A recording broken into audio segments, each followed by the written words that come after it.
RE9 coming out with a smoking hot new wife who I'm already in love. I've been dreaming about her.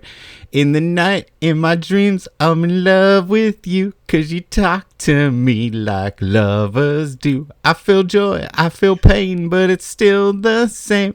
When the night is gone, I'll be alone. Another night, another dream, but always you. It's like a vision of love that seems to be true. Another night, another dream, but always you. In the night, I dream of a love so true.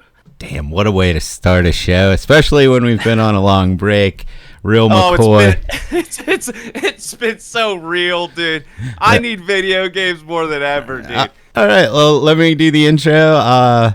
Welcome to another episode of Flock of Geeks Gaming. I am your host, and with me, as always, is my co-host, Defense. Hello, everybody. Yeah, there was some vacation, some shit went down, so it's been a while since we had a show, and a couple of things happened while we were away, so... Just a bit. It's like, we couldn't have had a drought. Yeah, it was not a drought. It was probably the most busy week in video game news, maybe ever. So. I would agree with you, and I feel like after I've seen all of this stuff that gaming has to offer, we're like kind of in the renaissance of like Unreal Engine 5 showing its true colors and developers that are really talented coming through with big budget games that we've been kind of wondering about. Like, where are all the games? I think we're getting them now. Yeah, we're getting them. And then another big thing about, like, we're going to go over the three showcases, the PlayStation 1, the Xbox, and the Summer Games Fest.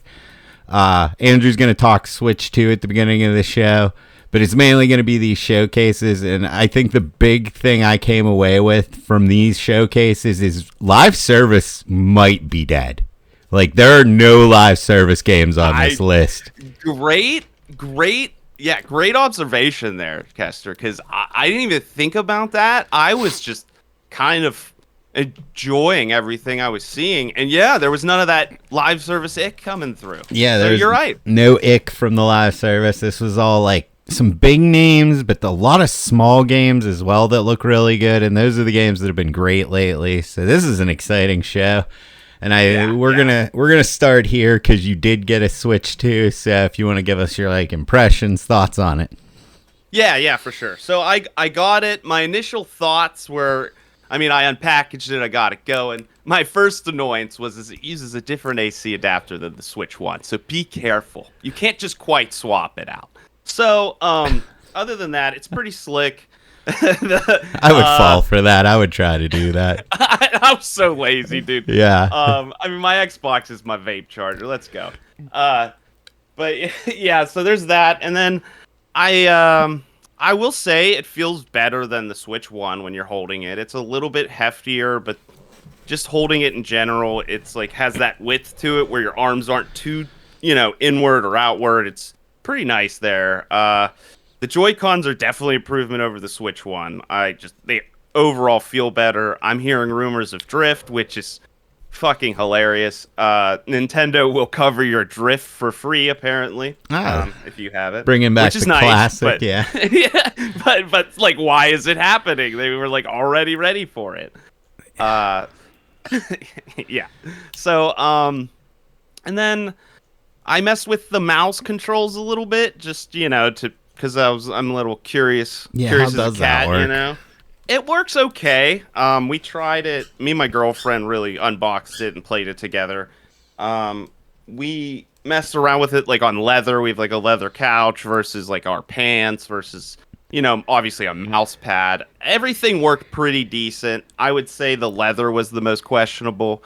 It makes sense. Yeah, it does. I'm never wearing pants when I'm at home, so I don't think that would work for me either.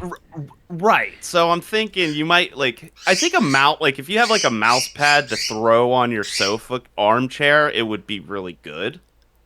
Oh. But yeah, that would be my workaround for that. Like if I get Metroid or whatever. But overall, it's not like it just kind of feels like Switch DLC. Everything I'm doing with it. I'll tell you, it's an expensive Switch DLC. I got the version without Mario Kart, so I had to buy Mario Kart, and my girlfriend was like, "Oh, I can't wait to play," and she's like, "I'm like, yeah, definitely," and like I went to buy it, and she's like, "Does that say $80?" Yeah, yeah, it does actually. I'm like, "Yeah, do you want to play?" And she's like, "Oh my, no, I don't know. I'm Hmm. gonna go make a snack." So she like got us drinks, and I swallowed my pride and spent the money on Mario Kart World. So, Was there yeah, anything overall, else launch-wise to play besides Mario Kart? no, That's there what I wasn't. mean. Like, you have no choice. Like, if you I wanted to actually play your looked. Switch, I looked into the Donkey Kong because I haven't been. I didn't even think I was gonna get one, so I'm like not even gonna look at the launch. I'm not gonna really check it out. But my brother came through for me. Thank you so much, dude. I appreciate you. I have enjoyed it. So I was like, maybe I'll get Donkey Kong because that'll be like maybe my single player game while me and my girlfriend play Mario Kart. No, that's not there yet. So you can't do that. And I was like, I guess I'll play games I already have. So I tested them. I mean, I tested out some games. They all play and load a lot faster. well, Like I that's can't something. say that any of them run worse. They all run way better. So that's an improvement. Like I played Mario RPG. The load times for nil basically. Like I didn't even really realize them. Um, so that's cool. I had to get the online. I actually have already had the Nintendo Online for previous year, so I was up to snuff on the multiplayer there. And I thought that Tears of the Kingdom, from what I read, you had to purchase the $10 upgrade expansion to get the 60 FPS experience, you Yeah, know? that's what I was hearing. But it actually is free if you have Nintendo Online. So I actually got to experience it without paying. That's And something. and it's something, and I will say this. Tears of the Kingdom is way better. And I say that as someone who did not like it. And like I was building stuff and it wasn't obnoxious because the game you don't know what's wrong when you're playing Tears of the Kingdom until you play this version. There was a stutter every time you did anything in the build mode, and that's probably why I fucking hated it. Yeah, But that in was this an issue. it's like butter, dude. It's like it just kind of slides and just connects, and there's no like it's pretty slick, I will say. Uh so if you're like me and you're like I really want to like Tears of the Kingdom but don't, I think that this might get you over the edge. Might be Just worth because another shot. Yeah. I wouldn't say buy a Switch 2 for the experience, but it's definitely worth trying out if you get one. And then to Mario Kart World, I'll say I've had a complete fucking blast with it. With me and my girlfriend, couch co-op. We've been taking the Switch 2 into bed with us and like watching TV and playing races. The Pro controller from the Switch 1 works with the Switch 2, so that's awesome. Yeah, that is cool. Yeah, so I didn't even need to buy a new controller. And it's been just it's I don't know. I feel like I'm using it the way Nintendo wants me to use it, and I'm having a good time with it. I don't know if my girlfriend and I are going to keep doing what we're doing, but we've had a really good like 2 weeks with it. And Mario Kart World is what it is. It's the best Mario Kart I've ever played. I think the grinding, the wall, you can like wall ride now. You can like jump and do tricks. It adds a lot of interesting mechanics, and I could see there being like a wall, and you have to get over that wall with and like start using these mechanics a lot more flawlessly to get good. Yeah, to get good at Uh, Mario Kart is tough usually. right. It's that like you think it's simple, and then you see what people are doing, and you're like, oh my god. Yeah, like I'm not So good at all. yeah, exactly.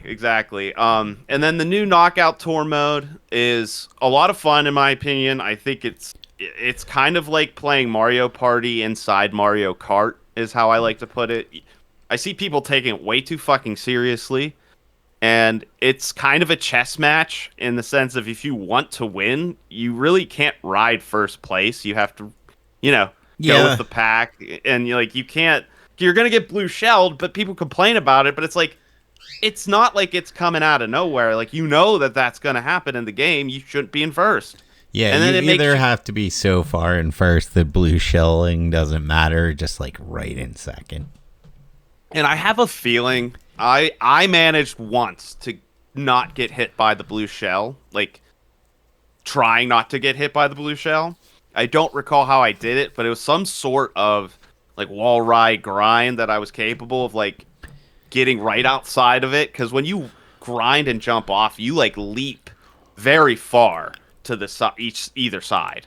So I think you can kind of get out of a lot of pathing with that.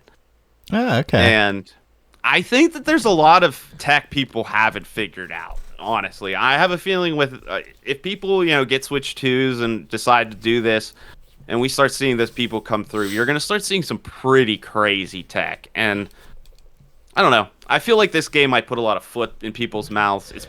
People think it's shallow, but I see a lot of depth in it.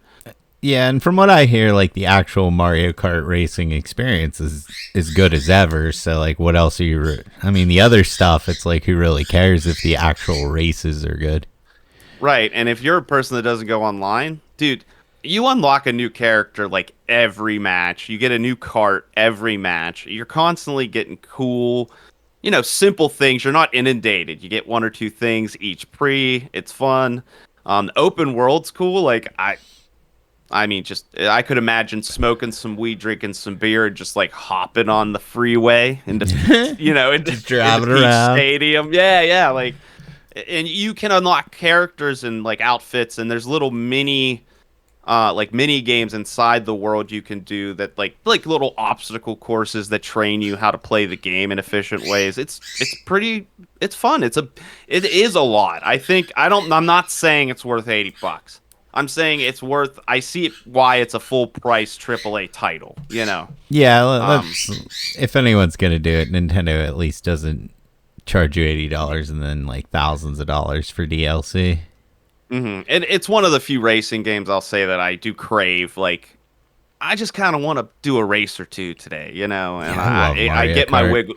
Right, it's really quick and easy to get your wiggles out with how slick the Switch 2 is now. So, I like it. If you're interested in the Switch 2, I'd say go for it. It's not letting me down. But if you're like, I don't like Mario Kart, don't get it because there's nothing else to play. Yeah, see, that's where like I actually ran across a couple at Target. They were there, they had them, and they had them. I went to Walmart the other day, and there were like 3 of them in there, and I was just like, I don't know, man. What was it, like $500 or $400? Yeah, I think the non-Mario, it's not really worth getting it if it's not Mario unless you can't find one, in my opinion. Yeah, I just couldn't. Mario's 500, and then I spent like 480 on mine, I think. Yeah, like I could not bring myself to do it. Like all I kept thinking was, you gotta Switch 1, and you literally played Zelda and just gave it to your nephew and never missed it, never cared to get it back. Like, I liked Metroid Dread a lot, so, like, eventually there might be some games on there that come out, but right now, it's just with how many games I've been playing lately. Like, I'm balls deep in my gacha games, and I'm playing Lies of P, I'm playing Street Fighter again, like, I'm like, it's just not worth it right now, but in the future, I probably will pick one up. The thing too is like we're podcast mates. I know where you live. If I stop playing it for a week and you're like, hey, can I check out the new Metroid? Sure, dude, take it. Like, yeah, that's what I'm kind of banking on. I will say this: if I had trust anyone to beat a game in a reasonable amount of time, it would be you. Oh yeah. Can you get this done by Wednesday? And you're like, I'll have it done by Tuesday lunchtime. See ya. Yeah, I don't know how you do it. I don't care. You're like Batman of video games. That's cool. I'm already done with Lies of P DLC. That was 2 days ago. Right. Yeah. Right. And I'm just trying to find the DLC in that game. Like, I'm still going through. You're gonna get there eventually. But I'm having so much fun, dude. It's replaying it on the with the computer, with the graphics. It's just like, oh, it's just so good. It's so good. Yeah, like I guess we could talk about that now. I was gonna put real quick, I guess. In the Summer Games Fest, but I guess since it's already out, so the Lies of P DLC came out, and I love Lies of P. It was my game of the year that year. Like, that was the Baldur's Gate year where everyone just gave it to Baldur's Gate, but I honestly liked Lies of P better. That was my favorite game that year. This DLC, man, there's a lot I really love about it. The weapons, the boss weapons you get, fucking phenomenal. The gunblade, the Wolverine claws, the bow, all that's great. Environments wise, it opens really strong. Like, the first two areas, I loved them. Then it becomes very cave heavy, and there's a prison, which is prison followed by cave heavy, and then the last area is very interesting. But they missed the mark on difficulty on this. Like, I feel like they added the easy mode because they knew they made it too difficult. It was just ingrained in the code. They couldn't do anything. Yeah, like, I don't know, because I was just fucking frustrated until I put it on easy. And, like, I'm not bad at video games. I consider myself to be really good. There was just a certain point in the DLC where I fought this boss. I stayed on hard, good chunk of it. Like, I would say about half of it. And then I will say, you texted me your struggles. You're like, I'm trying my best here, but this is frustrating. Yeah, like, I'm trying real hard. For him. He tried. Yeah, I tried really hard. So I get to this one boss, and I must have fought her for a good hour and a half. Finally beat her. 10 minutes later, there's another boss, and I just could not do it, like, until I put it on easy. And then the end boss of the fucking DLC, I couldn't even beat on easy for a while. It took me like 20 tries to beat the boss on easy. There's a lot of, like, just straight up bullshit too, of, like, these big monsters, like, that have way too much HP and just one shot you. Like, maybe it has been a year since I played Lies of P. Maybe I'm not as good as I was when I played it the last time, but it didn't seem so. A couple of times I was like, well, maybe I'm too level, and I'd go gain like 10, 15 levels and come back. I wasn't doing any more damage, and I was still dying in 2 hits. So I'm like, is there some kind of system I'm missing, like the Elden Ring DLC? Right. But no. The seeds or whatever. Yeah, is there like a seed or something here? Because it didn't seem to matter what level I got to. Where's the seeds? Yeah, it was just like the regular. I have never been pushed into a corner by a big guy and just bashed to death, unable to escape the corner, see its attacks to parry them. It happened over and over and over again, and it was really frustrating.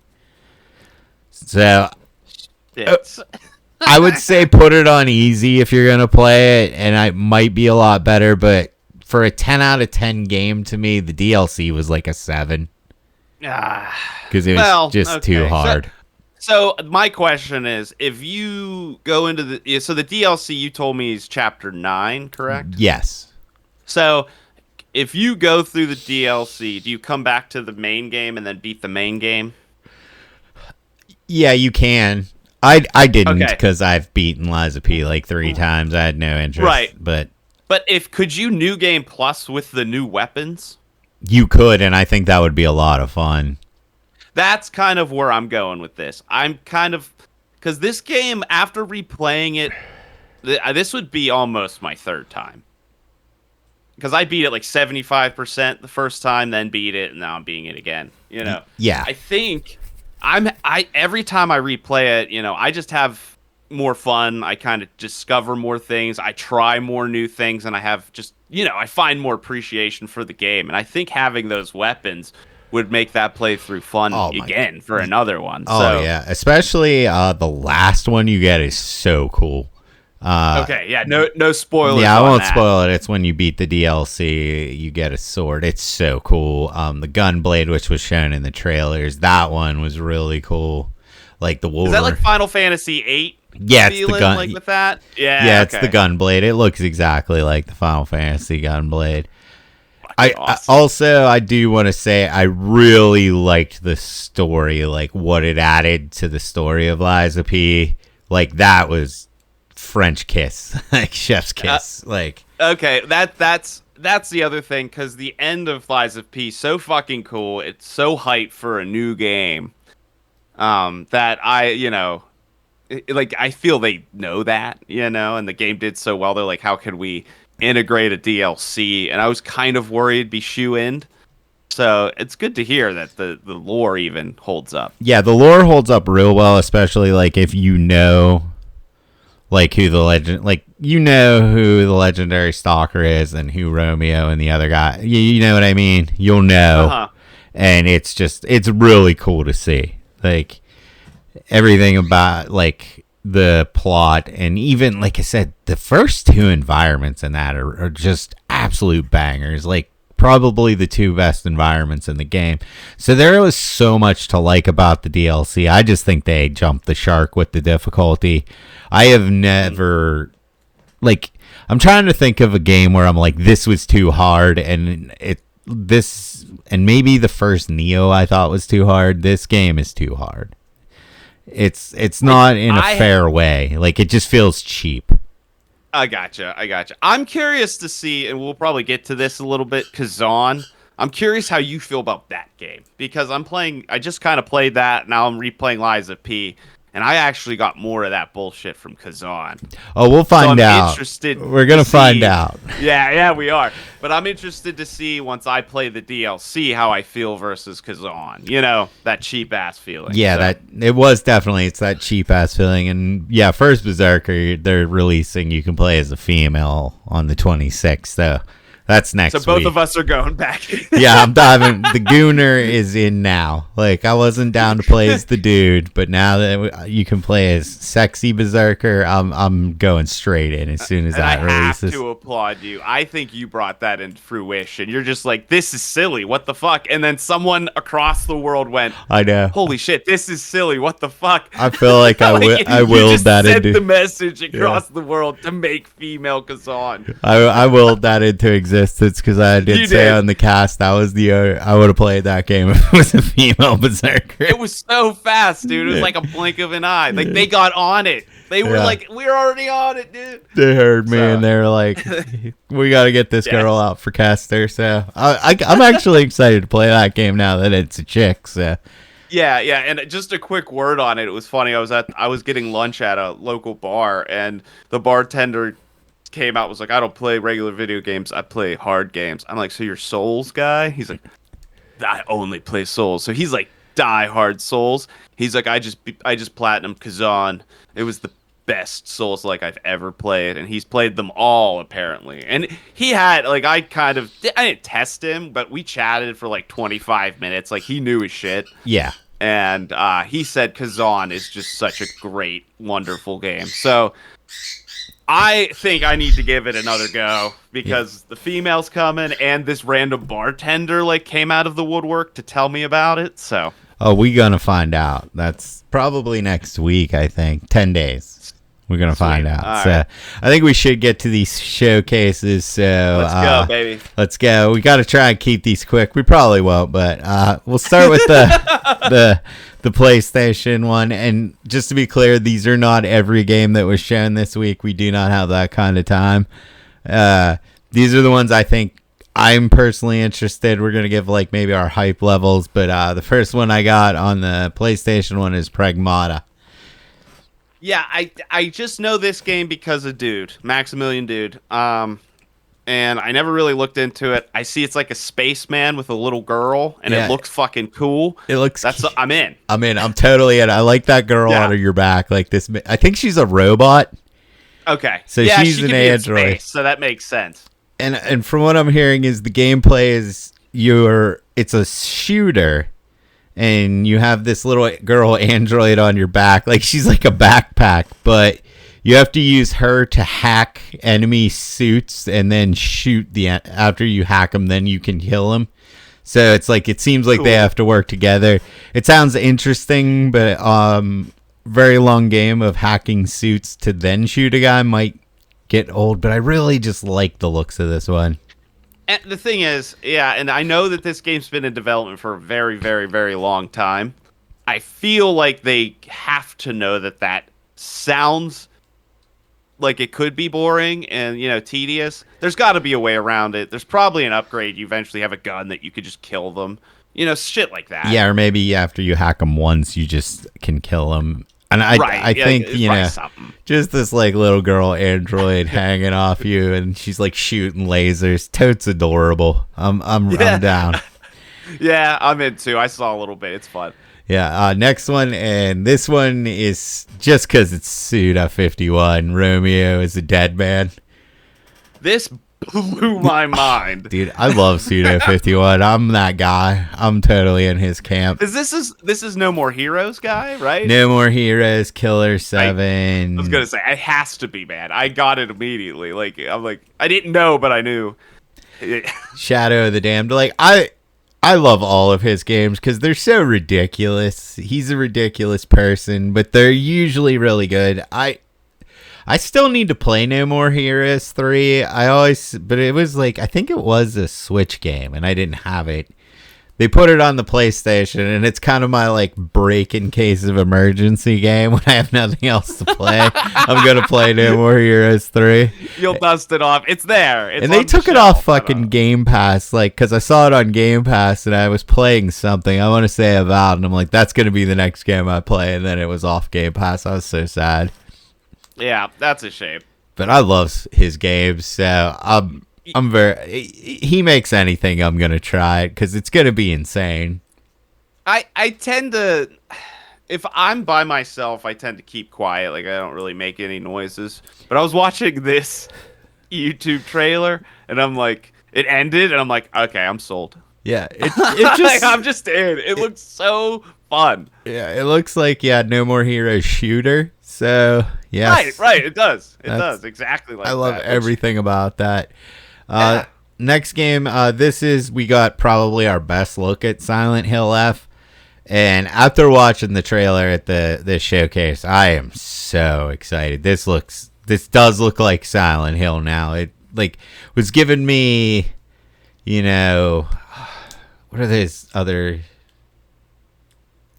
horror games, the Japanese ones? Like Siren? Yeah, Siren, or the one where you take Fatal Frame? Fatal Frame. But, yeah, okay. Yeah, vibes. But after watching this is looking straight Silent Hill. Like, she's bashing people with pipes, dodging. Like, it's all there.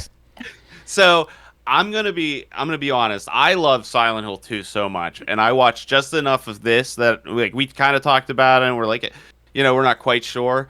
I hadn't watched the trailer on this yet. I think I'm going completely dark. Like, I don't want to watch anything on it now because that might be a good idea. You sold me. As long as you said there's some vibes that seem good, I think I'm in. Yeah. So the Silent Hill vibes totally there. The bashing, because that's what it matters in the Silent Hill game is like the I'll bash you good. Right. She's got pipes. She looks like she has a spear. It's bash or flight. It's not fight or flight. It's bash or flight. Yeah, I can't wait for that game, and it was like a really good look at it. It looks great. Next one, Bloodstain: The Scarlet Engagement. So this is the follow-up to Bloodstain: Ritual of the Night, which I love. So I'm excited for this one. Yeah, I was. The gameplay of this was cool. It was very like, okay, like what's new? But then by the end of the trailer, they showed a lot of cool different camera angles. The fact that you have like, a dual tag team thing going on. That's cool. It reminded me of if you've ever played Portrait of Ruin, that Castlevania, where is that the DS one? That's the DS one, yeah, where you can tag between the two characters. It had a lot of those vibes. And you love those games, correct? Oh, I love all the DS ones, yeah. Yeah. So it's again, I mean, it's showing promise. It's doing all the right things. It looks fun. The first one was fun, so yeah, I'm in for this one too. Yeah, and in Metroidvanias, it's kind of funny because there's so many of them, but there's something about a Castlevania, and this is essentially a Castlevania. They're just different, man. They're better. Like, I don't know what it is, because they released that DS collection, and I went back and played all the DS Castlevanias, and I'm just like, I forgot how much better these are than most Metroidvanias. Like they're just There's different. like yeah, There's something yeah, about they them. are. It's kind of how I feel. I think it's probably how I feel about Zelda. It's like I just think that they've perfected that gameplay, and that's why I love them so much. And when I play a Zelda, it just feels like you're in. This is what I'm expecting. This is the game. This is a video game. That's how I feel about the Castlevanias, man. And even Yeah. Bloodstain, the first Bloodstain, Ritual of the Night. I think I played through that game at least 2-3 times because I like it a lot. Yeah, it was really good. I never beat it, but I've played a lot of it. Like I've probably put 30 plus hours into the game in different playthroughs, and always have enjoyed it. Yeah, I also didn't see this one coming. As like this is a new announcement I didn't see coming and had me really excited, which can bring me to the next game because this one I honestly didn't think we'd go back, but they are making Neo 3, and you know how big of a Neo fan I am. So Yeah, this is awesome. I think that they were trying to. I think they steered away from it, and then I think Wukong kind of reassured the fact that people are still interested in Souls-likes, and Neo 3 is like, all right, hold my beer. yeah, exactly. Like we'll come back. All right, if you want us, it's like people were like kind of like bat signaling, like we still want like innovative, cool Souls-likes, but like well done shit, and they're like, all right. Yeah, and the thing about Neo, and it's really hard for me to place, like, what is my favorite Souls game after Bloodborne. Because, yeah, there's no doubt Bloodborne's the best one. But after that, Yes, like... there's no doubt. Yeah, there's no doubt. It's hard because I put Neo 2 in the conversation. I put Lies of P in the conversation. And if you count Sekiro, those would be the three. Like, I think that highly of Neo 2. This one has a couple of things that have me really excited. I like the idea of you're going to be able to switch from a samurai to a ninja on the fly. That seems cool. Okay, so they're like, again, Assassin's Creed Shadows, it's like, hold my beer. Yeah, there's a lot of hold my beer going on with Neo 3. There is a demo for this, too. Just came out, but I haven't had a chance to play it because... No shit. On Steam? No, it's on PlayStation 5 exclusively. Okay, that's fine. I'll go console. Yeah, I'm gonna try and check it out this week, but it's kind of like, you know how you're going dark on Silent Hill F. There's no doubt in my mind I'm getting Neo 3. I don't really need to play a demo and get pissed off that it's not coming out for a couple of years, like another year. Right. Yeah, I think my thoughts on this are I'm really looking for a quick dopamine fix, and that sounds really nice. Yeah, it could be. So maybe I'll check it out. I really like. I'll tell you what. The the Tonfa gameplay in Neo 2 is like my favorite combat ever. So, Dude, the oh my God, finishers it's so good. in Neo are the best. Like, Oh, that game's so juicy, dude. just feels so satisfying. Another thing, they are getting away from the mission based. It's going to be like an open world, but they're saying not like marker based Ubisoft open world, more like a Dark Souls open world where it all interconnects. So that's Okay, good because that's awesome. the mission structure of those kind of would feel a little bit dated at this point. Yeah, I think it makes sense that you kind of, if they have more of a stretching landmass and you like do, I don't want to call them missions, but I guess as you like unlock the land, you're doing a quest through them, like you know. And what's funny is before I you would have could go honestly said like, Neo, I like the mission structure, but Rise of the Ronin was an open world game, and that game was the tits too. So it's like Team Ninja is usually a home run for me. Like I've never played one of their games and been like, that sucked. Yeah, I always kind of hearken them to a studio that does weird things because they know they know what we want, but we don't know what to ask for. Yeah, that is true. Like it's like what did I want? I don't know, but when I parry a flaming arrow and my sword catches on fire, yeah, that's something I want.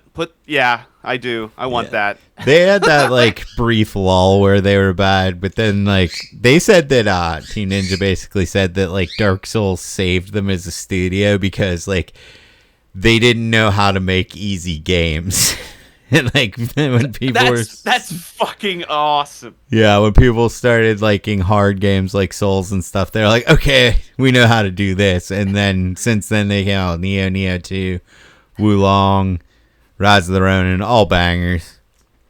Yeah, I mean, they have their. That's the thing that I appreciate them. They all try something else. They're not all like 10s out of 10s, but the things that they're trying to do in each game, they do really, really well. And I think like Rise of the Ronin was a great culmination of a bunch of stuff, and that's why that game is the tits. Yeah. But Neo 3, I mean, if they, they're probably taking from Rise of the Ronin now. So I can't wait to see what they take from what we liked about that game. Yeah, and combining it with into Neo 3. Yeah, that sounds like the best game ever. Yeah, it's going to be fucking sick. And another thing they deserve credit for, too, is it's easy to call Neo a Souls-like, but Team Ninja does put in enough, like, they try to make it feel different. Like, you get the finishers, the combo system is, like, much more fast-paced. It's more like a Devil May Cry or a Ninja Gaiden. It really, the only thing that, like, makes it a Souls-like is losing your souls when you die. Like, other than that, it feels more like an action game. I think a Souls-like is just a warning label for this game. I think it's just a proof of entry. Like, if you know what that game is, this is in that hemisphere. Like, you're going to have that same difficulty. You're going to fight hard enemies. You're going to have to level up. But, like, it should be a Neo-like. Like, it has its own thing.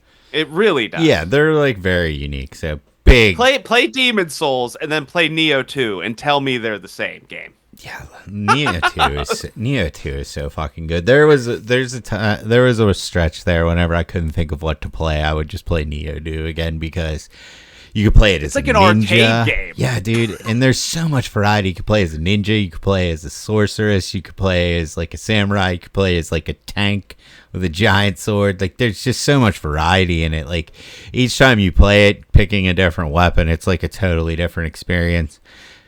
Yeah, I'm totally on board for this, but I might check it out. I do like checking out the Neo demos because I tend to play them a couple times, get good at the game, and then when it comes out, I'm already up to snuff. Yeah, not a bad idea. So the next game on here is sorry about that, guys. The gush is over. The gush about Neo. I love Neo. We could go all day. Sword of the Sea. Did you see this one? There's a reason I put it on here. I did watch it. It kind of looks like Journey with a sword skateboards thing. That's what it is. It's the guy who made Journey. Yes, so that's why it was worth putting on the list because Journey is so fucking good. It is such a good fucking. Oh my god. Yeah, so you put Journey with a skateboard sword? That sounds better. Like, how do we make Journey awesome. How do we make Journey better? Skateboard sword. Give that man a race.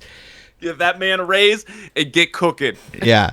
So that's all I really have to say about that game. Journey with a fucking sword. And it'll probably be fucking budget like $20-$30. Like, those games never come out really expensive. No, and probably be on Game Pass or PSN. Like, they almost hand it out for free. Yeah, and if you've never played Journey, man, oh my god. Yeah, do yourself a favor.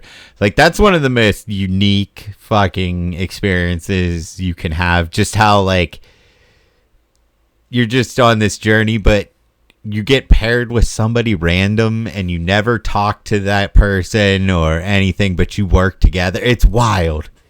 It really is. It's seamless. It's fantastic. Like, turn off all your lights, put on your headphones, and like play Journey until you beat it. Yeah. It's like you'll go on a great ride. It's fucking awesome. So that's awesome that there's a new one coming out. Next game here, and this is a big one, and James Bond 007 First Light.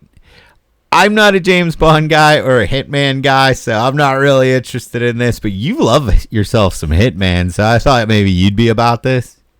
I mean, how could I not? Hitman is the modern day Tenchu. It is the best. It is the closest you're getting. And the man's bald. Like, I'm bald. I could be Agent 40. I'll be Agent 14. He's 47. I'll be 14. But Yeah, I fucking love Hitman 3. I think their episodic outlook, like the way they released that game was utter nonsense, utter garbage. Yes. But if you pick up the full package nowadays, and they have this roguelike mode now that you can like build your like Hitman base, it's fucking sick.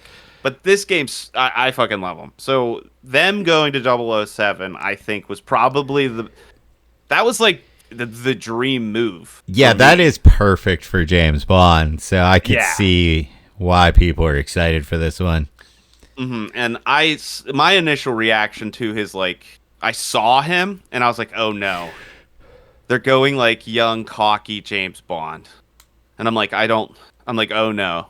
But I just watched the trailer and like the gameplay / cinematic trailer, and they're not going cocky like young kid. They're just going like late 20s, well-educated, formal British guy. Yeah, too. But he's young. We've never had a young James Bond either, so that's a good idea. Like, set it before he's like an actual sick secret agent, because then it's like you kind of can learn how he got there. So I think that is actually a good idea. Mm-hmm. And you don't have to worry about canon as much. Like, you just have to be, you don't have to, you won't be stepping on all of the other movies or anything like that. You can kind of create your own little hemisphere, and if it does well, you can keep going with this Bond since he's younger, and it won't be weird. Yeah, it makes sense. And I think that the gameplay looks cool. You can throw your gun at guys. I always love that. I'm in. Yeah. I'm in. That's their thing, and it's over-the-shoulder third-person action game, and you could throw your gun at people. It looks fucking neat. Yeah, I also it's just one of those things. I never got into Hitman, and I'm not really sure why, because I always thought it was like too stealthy, but you don't necessarily have to play Hitman like that, so I could see me trying this game if it's getting great reviews and everybody's loving it. I think that this is like if you took Hitman and made a game that was a little bit closer to Uncharted. So I feel like this might be your perfect culmination of the genres. Yeah, that could be, because I do love me some Uncharted. So I do love me some Hitman, and it looks like both. So we'll probably end up picking this one up just because of the who's making it. So, and then I think it looks great. Yeah, the last game I have on the PlayStation 1, and this is what they ended it with in the one where I am super hype, is the Marvel took on Fighting Souls. I mean, the name is gobbledygook to me, but this looks like Marvel versus Capcom, right? It is Arc System, so they're the Guilty Gear Dragon Ball Fighter guys. Okay. So it is. Oh, it'd be more Dragon Ball Fighters. It looks very Dragon Ball Fighters. It's 4-on-4, which I've never seen in a tag fighter. That's wild. Yeah. The thing about Arc System, though, is their artwork is just by far the best. Like, it is top-notch art. Like, looking at this trailer, fucking Iron Man is in like a Gundam-esque suit. He looks so awesome. Like, I saw this. Yes, he looks like a Ferrari version of him in a good way. Like, he looks fucking slick, beefy, awesome. Yeah, and I was thinking, at first I was like, I'm kind of sad because this means we're not going to get Marvel vs. Capcom 4. But, dude, the job they did with Dragon Ball Fighters, I was actually thinking this might be... It'd be cool to try something new with the Marvel fighting games. And everything about it looks really, I know a lot about anime fighters, and it's all there. Like, the jump canceling's there, the super jumping. It really reads like Dragon Ball Fighters with active tag, which I am interested with the 4. Just it looks like it has active tag and assist. It looks like it's gonna be nuts. Saw, and correct me if I'm wrong, you can play, so is this what you're saying, like when you say active tag, like you have like one main character and then you have 3 assists? Yeah, no, an active tag is, so if I'm hitting you with Thor, I can hit the tag button and Cap will come running in and continue the combo. Okay. So, okay, and then you can switch to Cap then? Yeah, you would switch to Cap. So like you're hitting him with Thor. Okay. You hit the tag button, Cap comes in, and he continues the combo, and now you're Captain America. Okay, but there is I thought I heard. Correct me if I'm wrong. There is a version where you can like play as one character with 3 active, but like helping characters. Or is that yeah, there's assists. So okay, assist. There you go. So I couldn't think of the word.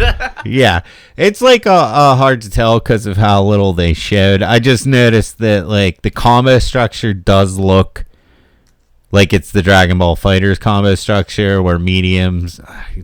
It's hard to talk about this stuff without sounding like nonsense. Where like mediums are jump cancelable, you have double jumps in the air, you have light, medium, special. It looks like Dragon Ball Fighters. Like Is there a dash? Looks like there's an air dash and a regular dash. Wow, okay. It looks like you have your down, special, anti-air, because there's a part where I can't remember who jumps on Cap and he just pops them in the air. Like it has a smash like that. So. Oh wow, cool. Yeah, this game has me really excited. There's a lot of fighting game stuff going on this week, and I'm pumped for a lot of it. I think that there was this random lull that people thought fighting games were dying, but they were just rebuilding. Yeah, and it's wild. Yeah, I'm a day oneer on this game just because I think Arc System is that good. I love Dragon Ball Fighters. I love the shit out of that game. I love that game too, dude. Yeah. I played that game probably for 50 hours. I mean, that's nothing for fighting game enthusiasts, but that's a lot for like, for like a casual fighting game player. Like I love that game. Like that game was freaking great. And I got a half chub at the trailer for this, so I can't imagine you're full on. Oh yeah, it's like, full on erect. Yeah, like I played Dragon Ball Fighters probably like 400 or 500 hours. Right, I remember you. Yeah, you were sick. Yeah, like the only reason I stopped playing Dragon Ball Fighters is they didn't have a system to stop rage quitting, and this is a problem a lot with Japanese developers and fighting games that I think they need to like be more aware of. But like Arc Systems, Capcom in Japan, they have honor. So like I was gonna say the same thing. Yeah, it's considered like dishonorable to like rage quit. That's not how it works in the rest of the world. Like, so when I was playing DBZ Fighters, it was a lot of fun till I got like high level, like super high level, like top 3% in the world. I could not get any higher because every time I was about to win a match, the dude would rage quit. So it was like, and then the people I played it was either I'd play someone so much better than me that he would just beat me, or I'd be destroying a guy and he got that high from rage quitting, so he just rage quit. So I literally couldn't get any higher. So I'm hoping there's some system in place with this game. Because you're you understand that this is a video game, and yeah, I don't care. What are we doing? What are we doing here? Yeah, like, what is happening? Right, like why don't you want to be put in a spot where you're comfortable and can learn and like get better? Like, why are you trying to fuck the system with this? Like, do you just want to play football, like go out tryouts and then attend the Super Bowl? Like, what the fuck? Yeah, I guess that is the mentality, like, because no one cares but you. It's not like some chick's going to come blow you because you're really good. You're like top 1% at Street Fighter because you rage quit your way there. Like, yeah, what a Kesterism. It's like, yeah, what if a girl came out and just touched your wiener? Like, that's not going to happen. It doesn't happen. Because you're fucking top...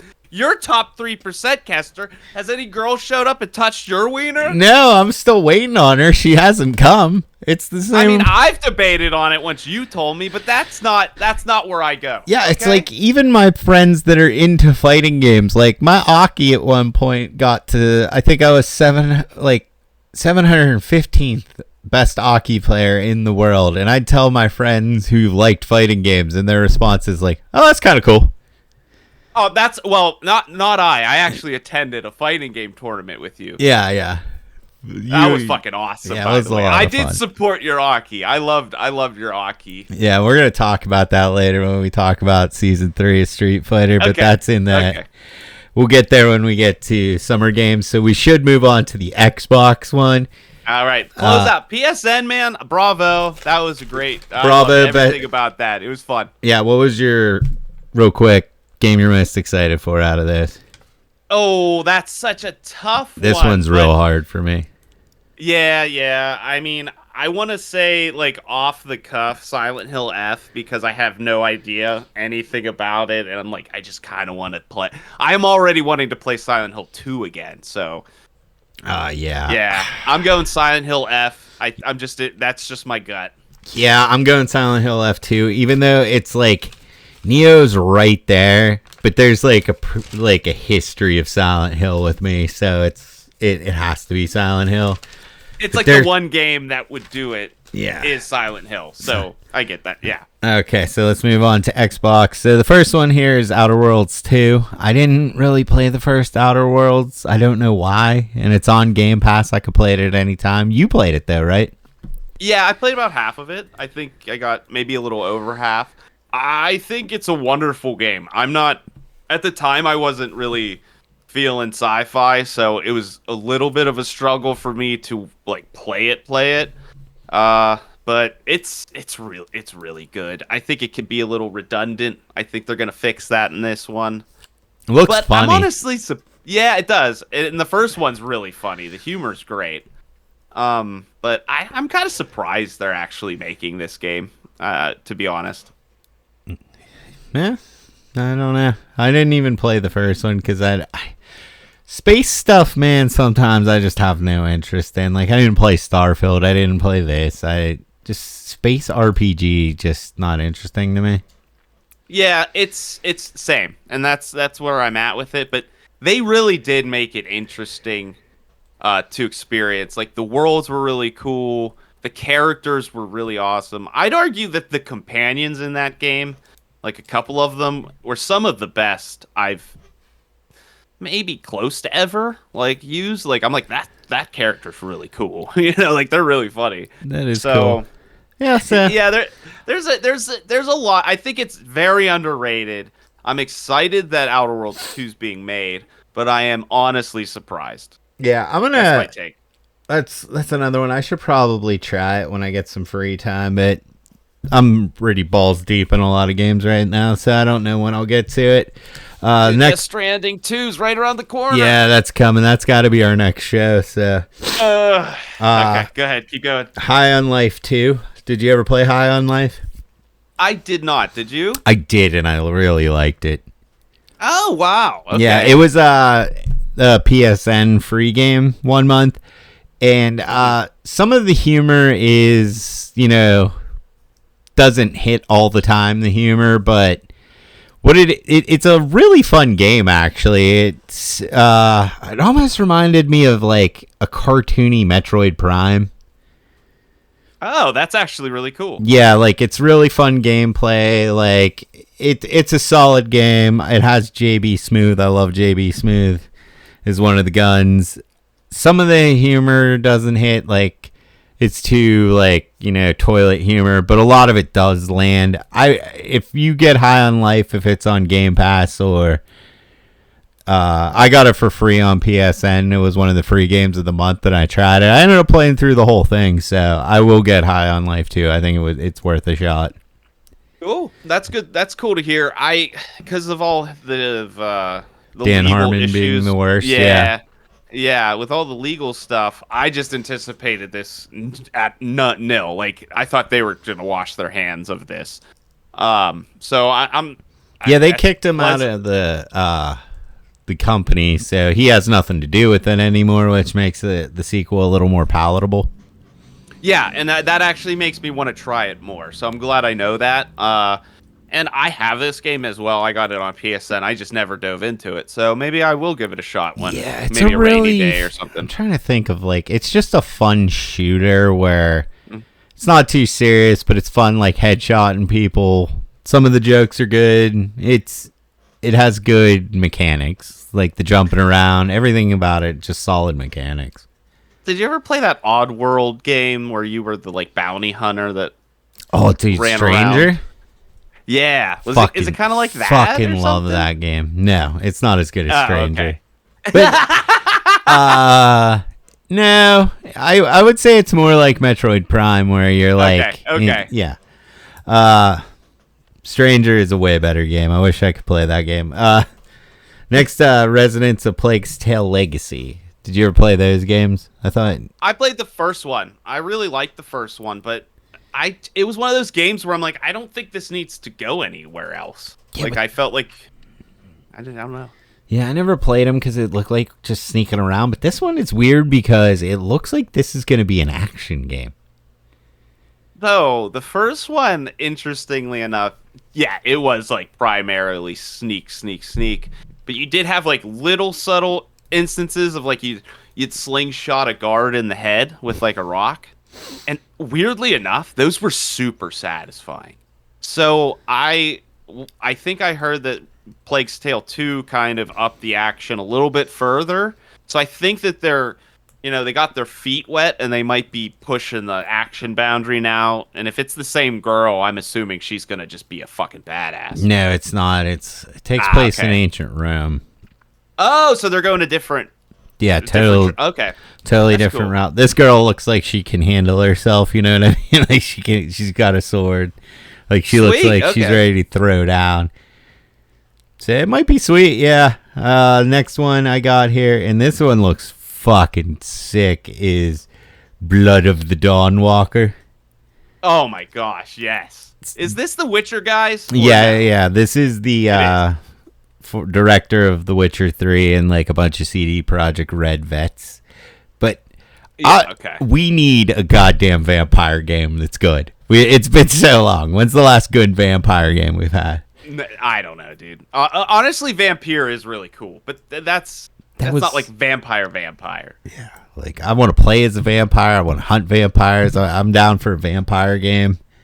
Yeah, it's ripe for the picking right now, and I think everyone's been waiting for the Bloodlines Masquerade 2 for what, 35 years? Yeah, at least 20 years, at least. Right, like legitimately 20 years, and you know what? Like this game, I would throw down however much this game costs. Like I'd be like, yes, I'm buying this game, but this on the trailer gameplay, when he started walking on the fucking like side of buildings. Yeah, when he was like, Batmaning it up the side of the building, like 1960s Batman style.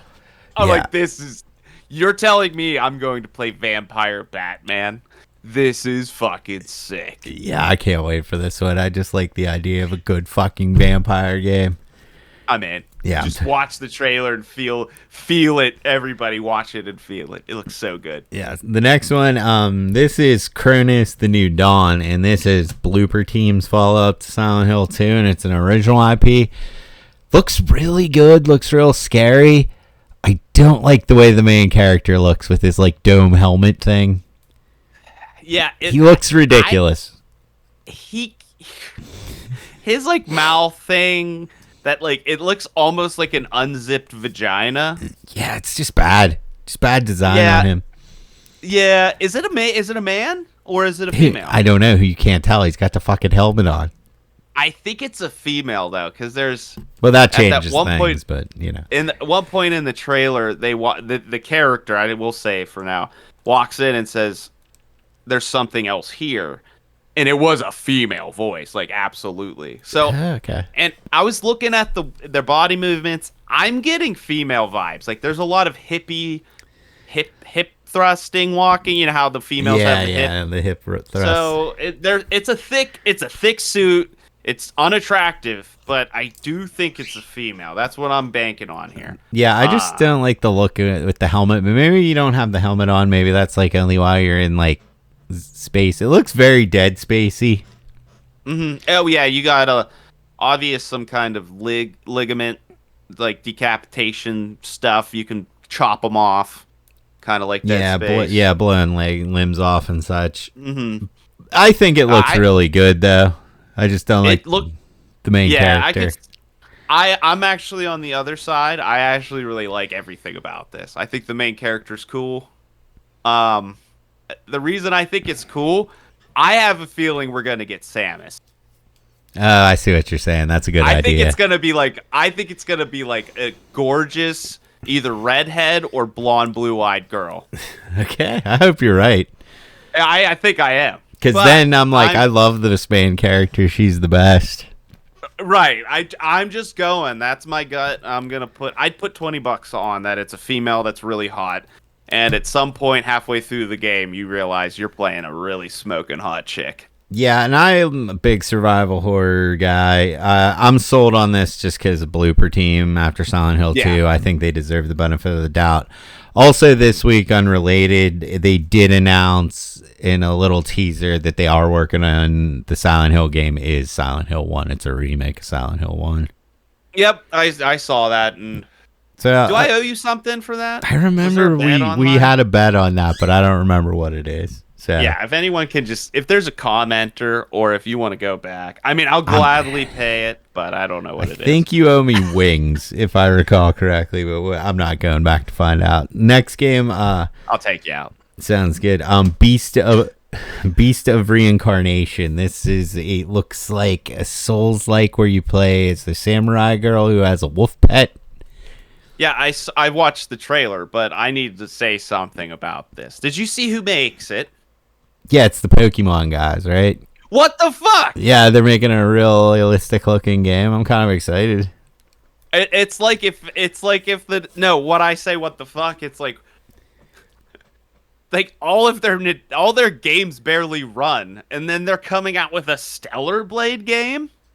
Yeah, it's like, why can't we get a Pokemon game that looks like this? But the Switch isn't great. No, that's true. I digress. I'm excited for this. This looks fucking awesome. Game Freak, go for it, man. Like, do it. It it looks so good. I like the main character. She looks cool. I like that you have like that giant wolf as your pet, and it looks like it helps you. That's a good idea. Boss battles are looking tits. Like this one has a lot of promise to me as far as like just looks. And we're getting so many of these fucking like samurai games, and I'm here for them.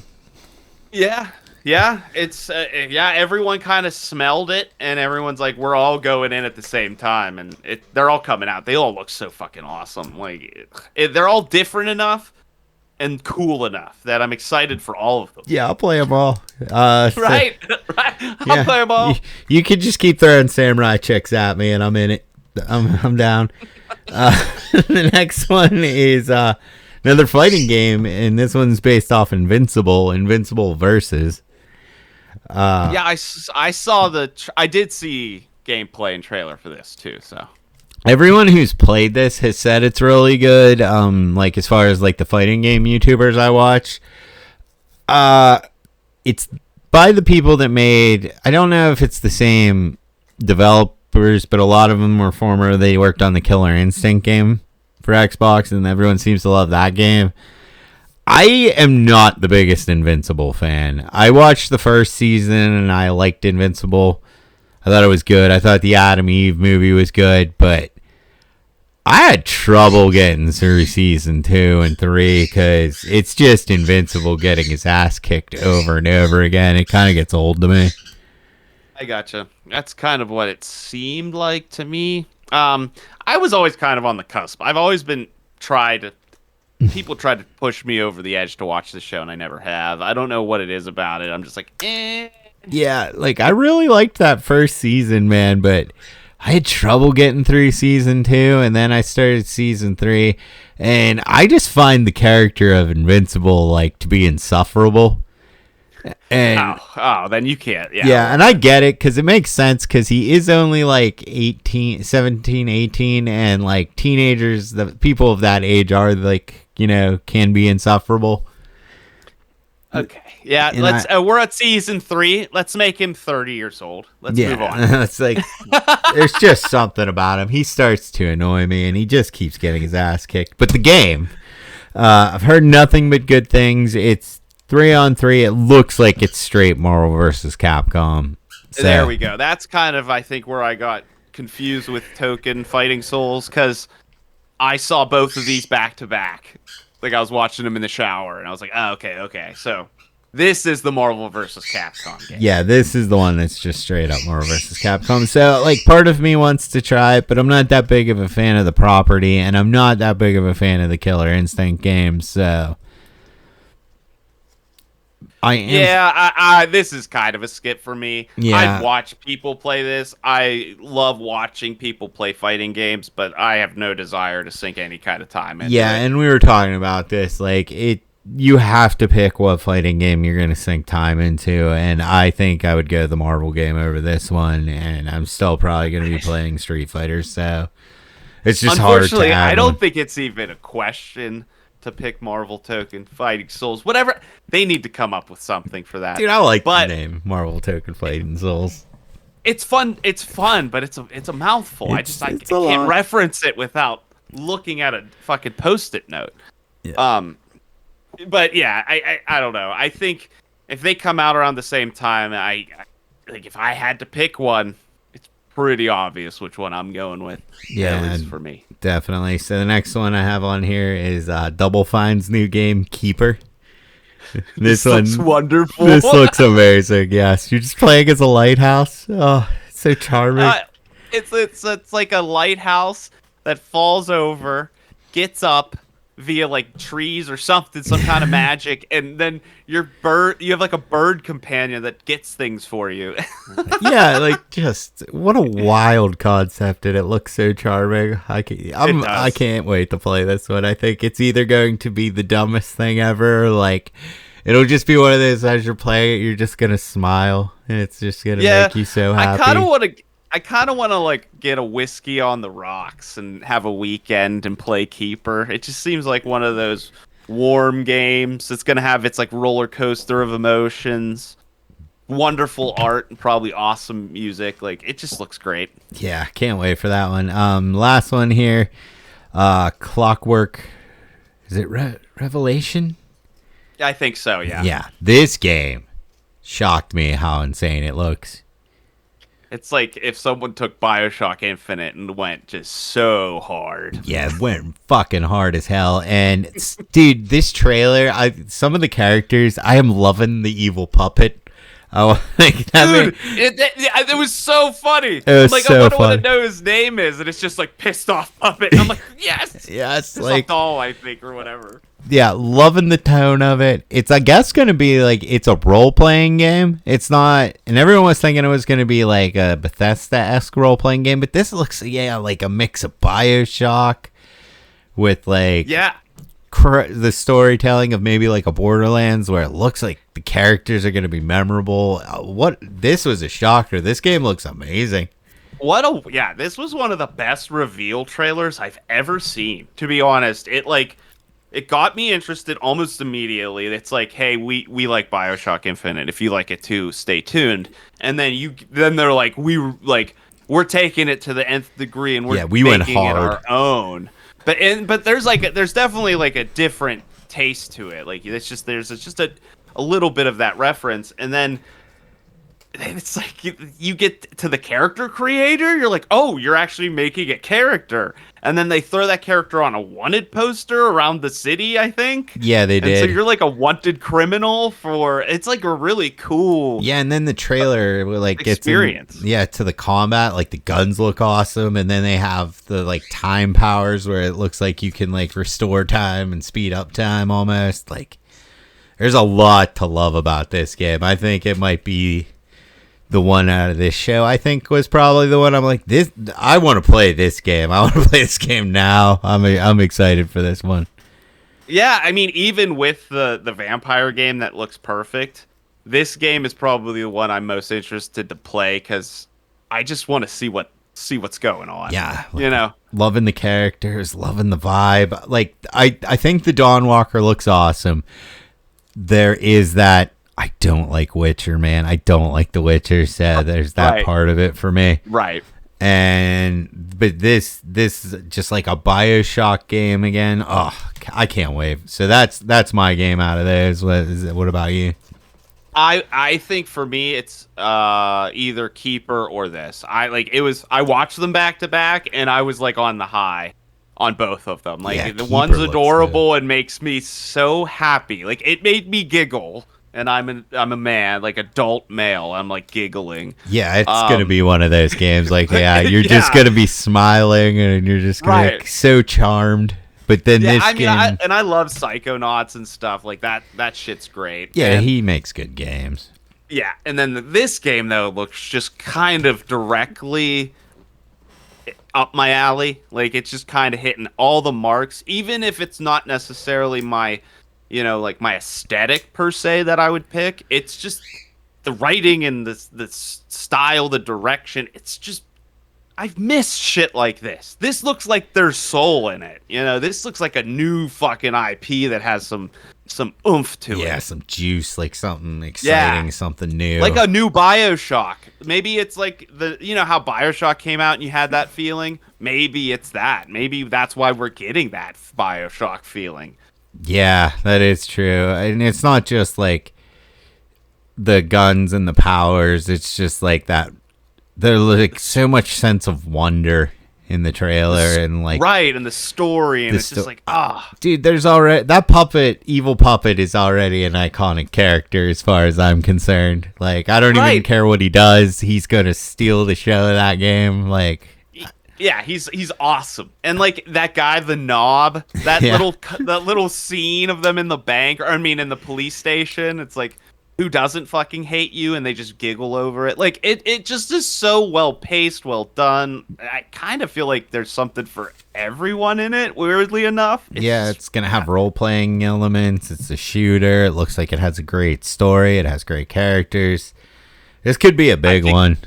I think the only thing that stands in the way of this being a really, really good game for everyone is if it runs well and it comes out polished. Like, that's the only thing I can see why this game wouldn't work, because it's looking really good. Yeah, and they didn't say it. They don't have a release date, so I wouldn't expect it anytime soon. They can take their time with it and make sure it's good. Okay. It was fun. Thank you. Good. That I think I'm going with that game as mine on there. You're right. The Keeper is charming. Yeah, it is. So we'll end here with the Summer Games Fest. First thing I want to talk about, because they did season 3 of Street Fighter. Kenny Omega revealed the characters. I don't know anything about wrestling. My God, does he Kester. suck or is he cool? Oh my God, Kester! I saw this. I was out doing some stuff, and I was looking at Twitter, and I saw this and fucking lolled where I was when he giggled at himself in the mirror as the fucking dude with the headband. What's his name? Alex. Oh my God, dude, it's so fucking cheesy. But anyway, Kenny Omega, he's the reason that AEW game even exists. Like, he really tried to get wrestling into like other than the WWE games. He really did try to bring wrestling into the video game industry again, and he kind of got fucked. So I think that this is his like detour. I guess I'll just like work with the well-established companies now, and he used to wrestle in Japan, like huge in Japan. I'm talking like, well, that makes sense then, of wrestling. So like to them, this is probably like, it's like Arnold Schwarzenegger for me. So, it blew me away they did this. It's super cheesy. I don't necessarily think it's good, but I appreciate it. Yeah, and as far as the characters being announced, it was one of those things for me, unfortunately, where it was like, I guess the leaks were right. It was one of them. Yeah. Like I am excited for Sea Viper. I'm excited for Ingrid. Sagat and has to be in it. I get that. I fucking hate Alex. I don't know why we're bringing Alex back. There could be any number of characters that I would rather have than Alex. I agree with you. I think the only redeeming factor of Alex is that Kenny Omega looked at himself in the mirror and giggled. Seriously, like I saw him and I'm like, I immediately knew what was happening, saw it was Alex, and I went, well, Kester's disappointed. Oh, I was so mad. I am glad they're bringing back Sea Viper, because she wasn't in 5, and I liked her in 4. Ingrid I think that's a good call too. Yeah, Ingrid's a wild one, because she is from one of the like most hated Capcom fighting games of all time. She was only in one game, and everyone hates it. So I don't even think I've ever played. I like the cut of her jib because she is like a god, but she's also like a schoolgirl. Like she's like a celestial being. She's like the most powerful being in the Street Fighter universe, but she dresses like a schoolgirl. So, oh wow! I'm interested to see what I'm really interested to see what they do with her, and I'm glad Sea Viper's coming back. So pumped on those in general. As far as the new patch on Street Fighter, I think that a lot of people are complaining about it because it didn't really change enough. But at the same time, I'm with the side of like, I think Street Fighter was pretty good, so like it really didn't need to change that much. So they're actually they did a really good patch, and now it's like, where do they go? Yeah, like the changes they made were good. Some of them make no sense. Like I don't know what they were thinking with Ryu. Like he is so fucking out of control now. I played online the other day, and I was just playing casual matches because I was trying to play Elena. 9 out of 10, I had to play Ryu. He's that good now. Like, he's going to be winning tournaments now, so I don't get why I'm not sad about that. I love him. Yeah, I think I would rather have Ryu than Ken. Like, I'm tired of Ken, so I'm actually okay. I'll, like, see Ryu win some tournaments, but Shoto players, man, are the least loyal players of any fucking... They just pick the best Shotos, so, like, they're all going to switch to Ryu. So tournaments are going to be a lot of Ryu. But as far as Elena goes, I absolutely love her. Oh, cool. Good. Yeah, I think they really nailed her. They made her feel different. Like, she actually doesn't feel like she belongs in this season. Like, she seems like the future of the game. So I think they did a really, really good job with her. I'm having a blast playing as her. I like doing her combos. My main issue with her is I think this season Aki might be top 5. Like, I think Aki might even be top 3. So it's kind of hard, to switch off Aki right now. Don't do it, dude. Don't switch off Aki. You can't. Like, I can't because the buff they gave Aki, it was funny. I was reading the patch notes, and, like, part of me was like, I don't know. I think Aki's about the same, but then like I actually got my hands on the change, so they made her one whip faster, and oh my god, it changes her like so much where you can just anti-air with medium whip on reaction, and if the fucker is poisoned and they jump and you hit them with medium whip, you can take half their life. It's insane. Oh, that's oh wow, that's awesome. Yeah, so like if you poison someone and they jump, and I think she's flying under the radar, like, because there's not a lot of Aki players. Like, the most famous Aki player, Broski, was talking about it. He's like, don't tell anyone. I don't want people to know, but I think she's busted this season. So it's hard for me to switch off Aki, but I do really like Elena. Dude, don't do it. Elena will always be there. Aki needs your attention. Yeah, it's finally happening where, like, not only do I think Aki's good, I think with the nerfs to other characters and her 2 bad matchups, the reason I think Aki was held back last season is because her worst matchups are Akuma and Cammy. Akuma got nerfed, but the reason him and Cammy were tough for Aki is because of their dive kicks. They're not good. They can't do that now. They go to dive kick, they're just going to get medium whipped out of the air and lose half their life. So I don't think she has a bad matchup now. Like, I'm excited for this season because I think, like, the really good Aki players might be able to finally, like, win tournaments with her. So I'm super excited for season 3. Kick down the door and show them what you got, dude. Yeah, I'm ready. Like, I've been practicing. I'm going to probably go to the locals here. Not next week, but the following week, me and my friend from work, we're going to go down to the Street Fighter Tekken locals, and I'm going to see if I can win it now that Aki's sick. So I'll report back on that. Yeah, well, absolutely, and keep in touch, and we can plug it here, because they have a live stream of it? Yeah, they have a stream of it, yeah. So yeah, get that info so we can stream it. Yeah, definitely, because I'm gonna probably go. Yeah, I haven't been to the local in a minute because I've been off Street Fighter, but I'm like balls deep in Street Fighter again. I've been playing it like every day. I do my gotcha game stuff. New gotcha game, really good. I like it. I can't even remember what it's called. Crystals of Avalon, but as a gotcha gamer, recommend it.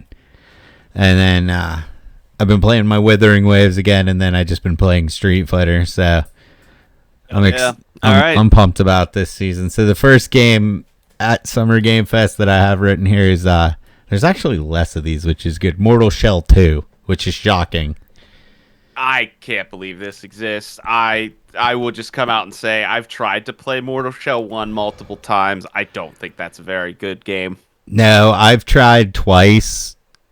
It doesn't do anything for me. Like, I like the concept of entering, various shells. Like, it seems like a good idea on paper, but not a good game. It's not good. So I just wondered if you had any, like, it doesn't even... No, nobody played this. Yeah, even the Souls community, which I would say I was definitely a part of when this game came out, was very, very iffy on it. Even like the hardcore people that should like it were like, eh. Yeah, so I don't quite know how this happened. And again, on paper, this game's awesome. Everything about it. I want to play this game, but it's just, in my opinion, almost unplayable. The rock parry thing, yeah, no, doesn't work. Doesn't work. And then you're in the shell and you get knocked out of it. It's just there's a lot of nonsense. Tons of nonsense that should have been scrapped at development. But it's like, in my opinion, I'm rude with that, but it's just not fun. Yeah, it's a question though of like a lot of these Souls games. So Lords of the Fallen 1, not good. Lord of the Fallen's 2, pretty good. Neo 1 wasn't that good compared to Neo 2. So a lot of times these Souls take a jump in their second game. So there's part of me that is like, if it gets good reviews, I might check it out. If it's free on Game Pass kind of game, I would be down. This, I think, is going to be... Yeah, I think this is going to be... You're not wrong there. I think it's going to be a Game Pass game, and I think that maybe they showed what they were cooking, and now someone threw the money, and they're like, now we'll make what we really want, and maybe it will be fucking tits. So, you're not wrong. Yeah, so I think it's worth keeping an eye on. I like that perspective, Kessler. You've changed it for me. I was like, nah, I don't even want this game. But you're not wrong. They could take everything and fix it. Yeah, there's some mechanics about it that make sense that they should be cool on paper. So if they could actually make it work, it could be a fun game. I like it. Yeah, another Souls-like sequel, Code Vein 2 coming. Weird. It's kind of like I said that last show for some reason. Yeah, we were talking about Code Vein the other week. I like Code Vein. I think it was AI Limit. Yeah, because I loved AI Limit. I think AI Limit is better than Code Vein, but once again, I think Code Vein's good enough that with a sequel, some tuning, this could be a solid game. Well, and the thing is, I'm surprised it's coming out. So have they been cooking this whole time?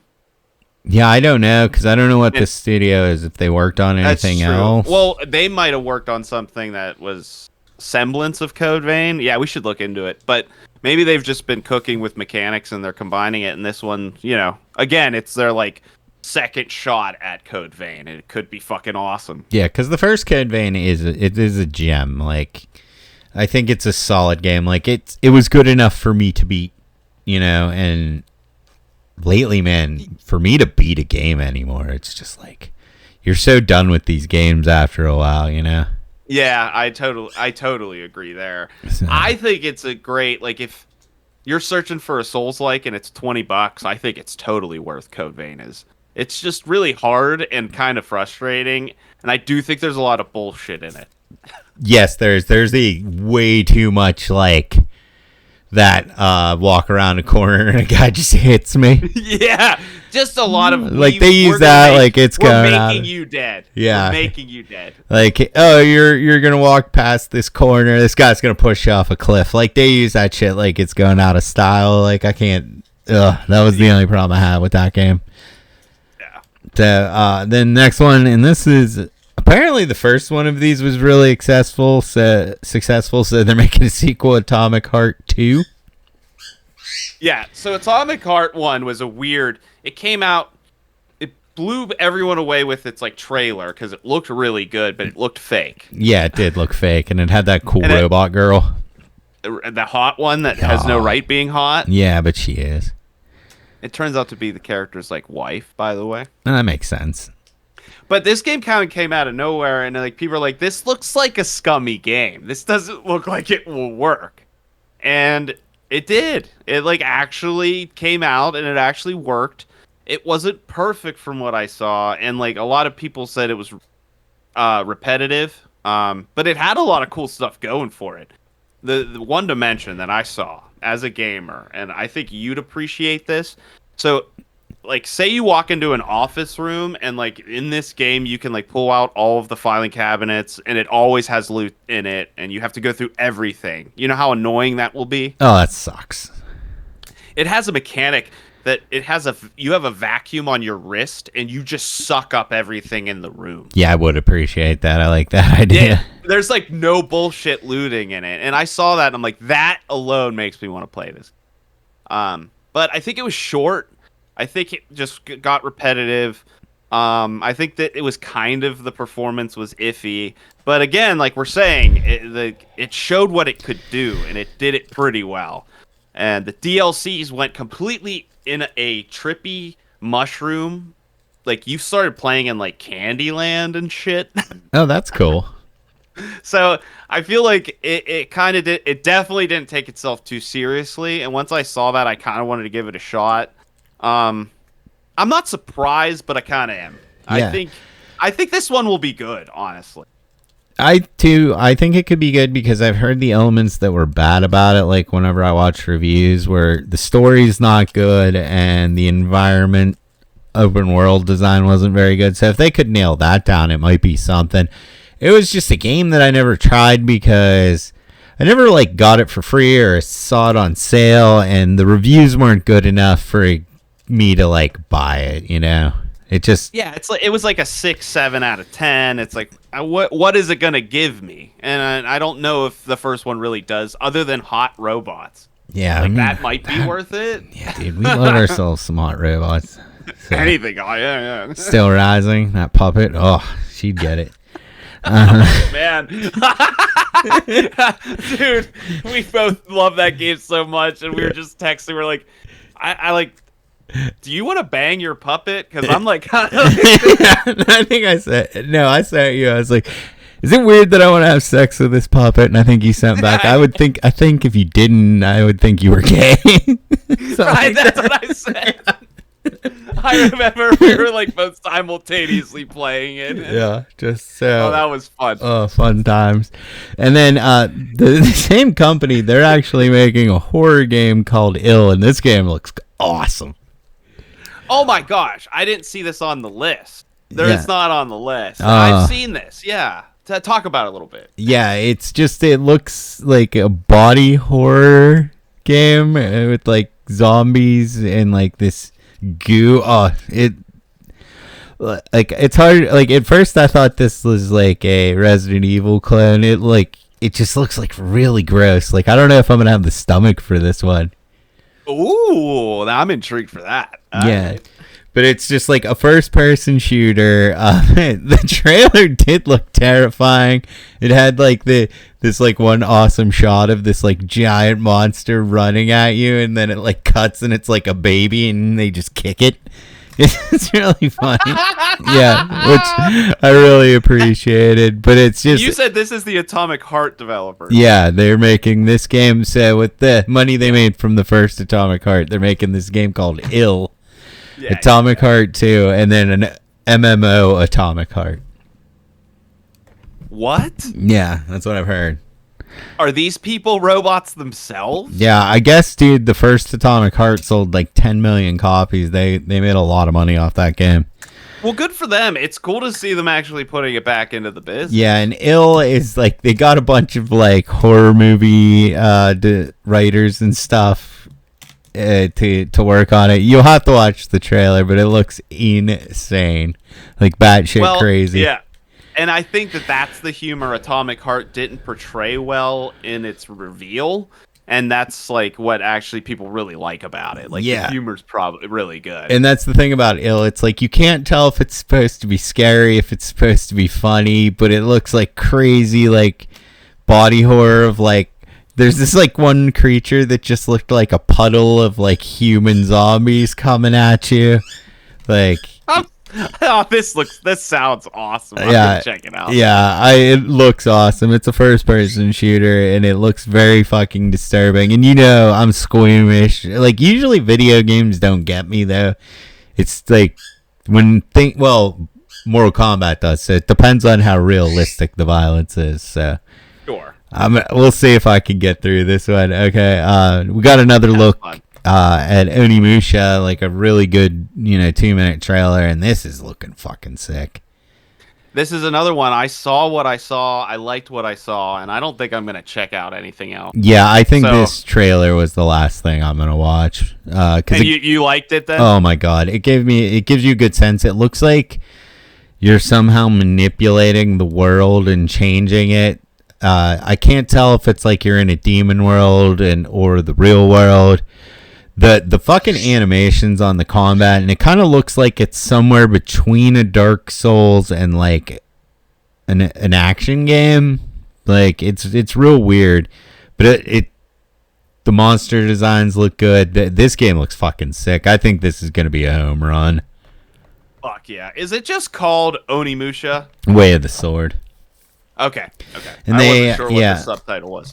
They showed. I think he plays Musashi, which I like. And they showed like one bad guy, and he looked cool. He's like the standard like effeminate guy, but I always like them as bad guys, so he looked cool.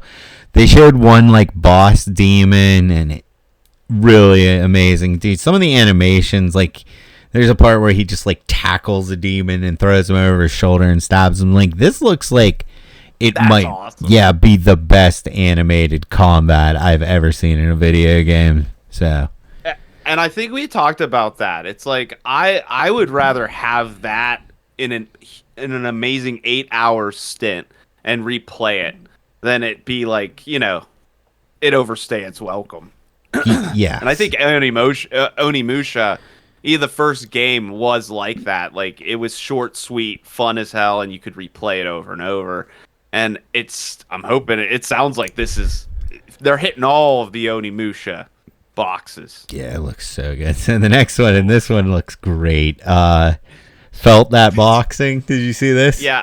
Yeah. If I had to say what this reminded me of, this is like if your brother made a video. Absolutely. Punch Out with puppets. It looks so fucking funny, dude. Did you listen? Did you listen to the like trainer while he was like going through like beating the meat? Yeah. And like he was plunging that toilet and said, "I've been shitting in that toilet all day." Like, dude, I almost fucking cried. This is like the funniest shit I've ever. I don't even care if it's a video game. This is amazing. Yeah, this thing looks amazing. I bet you that this is just like Punch Out. It's gonna be like 3 to 4 hours, and it's gonna be hilarious the whole time. And it looks so crazy good. Like they look like real puppets. Yeah, It's kind of like. How games are taking like claymation and making games out of it. It's like someone figured out how to do it with puppets, I guess. Put it in Unreal. We're doing this with puppets. It is puppets, man. Like it is Sesame Street boxing. Like, yeah. Oh, it looks so funny. I can't wait for that one. That's a shut up and take my money game. For sure. That's like, thanks for giving us this like wonderful thing I didn't know I wanted. I didn't know I wanted Punch Out with puppets, but I do, and I'm just gonna get it, and I'm gonna giggle for a couple hours, and I love Punch Out. I don't even want it. I don't want it to be more than 4 or 5 hours. I just want to like sit down 1 or 2 nights. Yeah, just, like you said, giggle, experience this fucking amazing idea, and yeah, it's gonna be good. Yeah, and then we can go, because you said stop motion games. Out of Words, this is the co-op. Looks like a co-op Metroidvania. This looks real good. Oh shit! I didn't actually see this one. Yeah, so it looks like It Takes Two or Split Fiction. It looks totally claymation, but it's a Metroidvania. Ooh. Yeah, it looks really fucking good. Do we know if it's a Game Pass or because that would be? No, I don't know if it's a Game Pass. I don't think it even had a release date. I really like the looks of it. And I love Metroidvanias, and it just looked like it was a lot of like the animation, the claymation looks really good, and just like co-op, like It Takes Two. Yeah. It's given me like Unraveled. Did you ever play the Unraveled games? No, I never played Unraveled. That's like it was a very cute, but that game was almost, it came off as claymation at some points. Yeah, this game looks fucking awesome. I'm in. I love games like this. For some reason, you really do like these games, yeah. Yeah. There's something about just linear 2D storytelling games just get me. Yeah, they are like your cup of tea, and I would be willing to play this just because it looks so good. That's awesome. Yeah, it looks good. Next one I wanted to mention because I'm very interested to try this one is Wildgate. I've been hearing nothing but amazing things about this game. Yeah, Isn't this the Sea of Thieves in space? Yeah, this is Sea of Thieves in space by Blizzard, former Blizzard developers. Everyone is saying how good it is. Like anyone that got into the beta is loving it. Just the concept seems really good. Where you're like, I think there's 5 ships and you're each crew and it's a first person shooter, but you have to like build your ship and be the first one to get out of the gate. And it looks like it has that like classic old Blizzard charm before they became the worst. Right. It does hit that. Like even the color scheme and the character design and from the gameplay I watched of this, it really feels like the Blizzard, like and love. Like you want to know and love.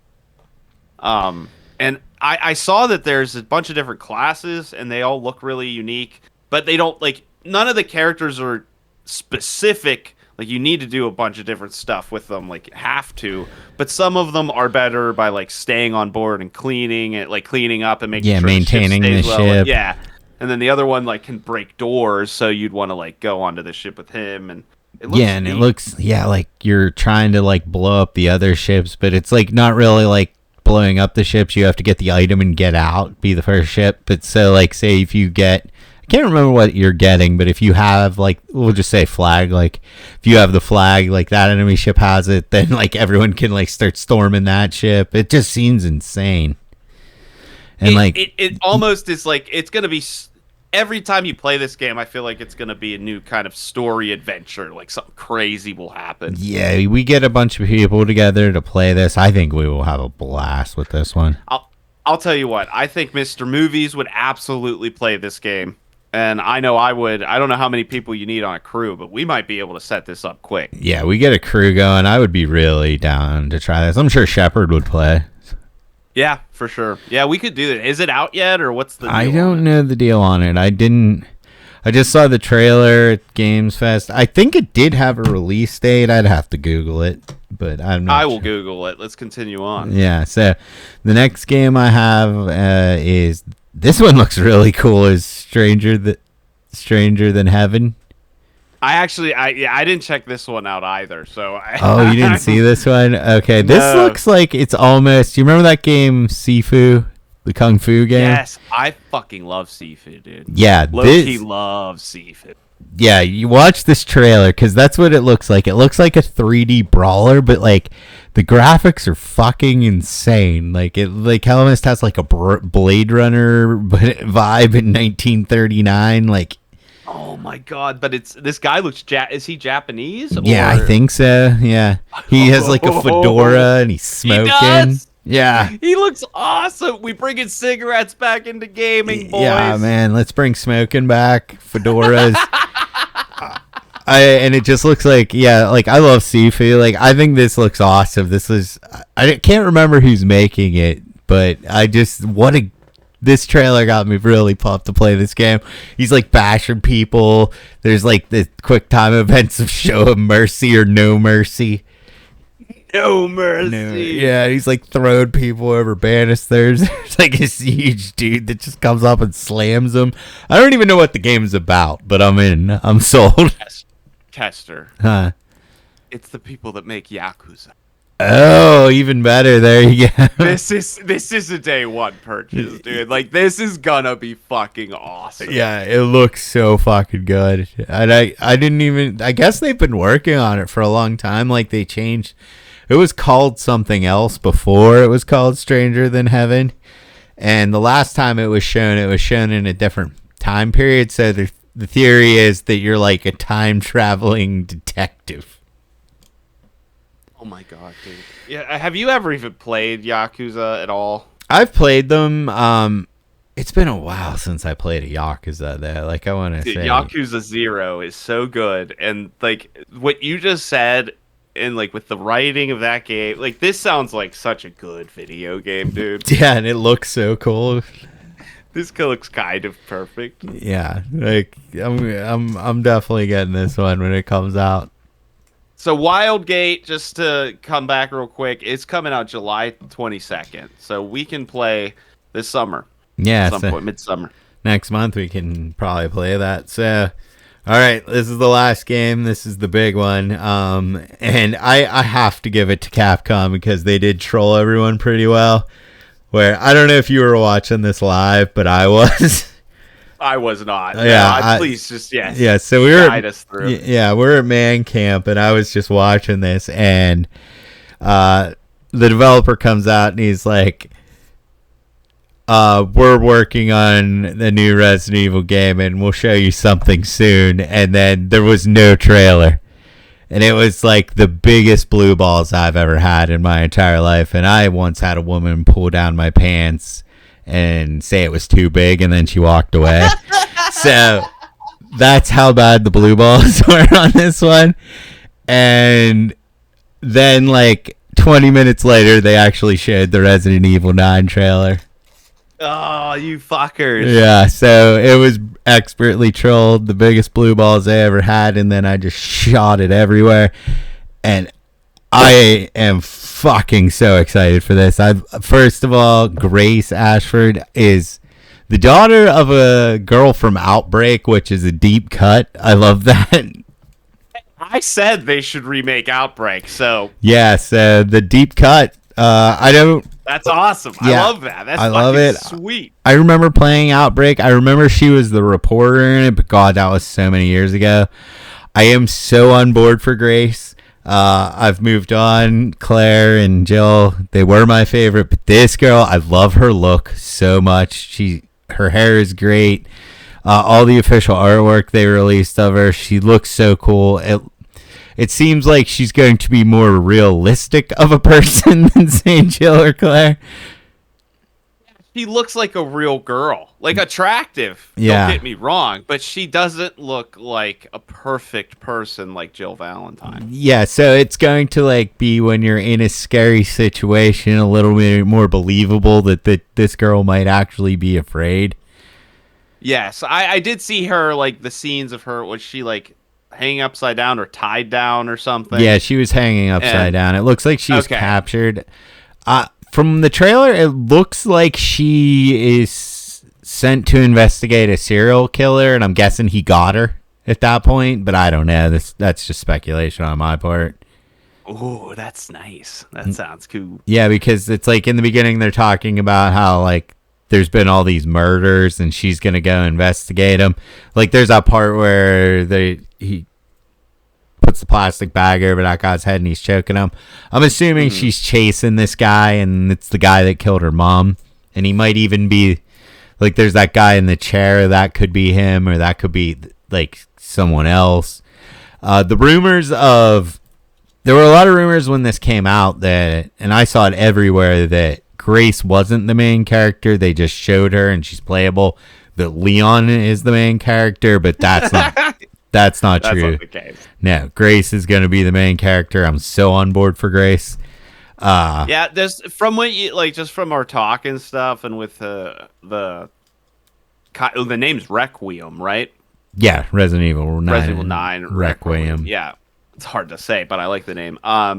It's giving me kind of Condemned vibes, which is everything. I mean, that is nothing against anything. Like, I love that game, Oh, but Condemn is so fucking good. Not Condemn 2, though, but Condemn 1. no, I'm talking about Condemned. Like, just that feeling of like chasing the serial killer. If I get any kind of feeling like that, which obviously, I mean, Resident Evil's they can do it.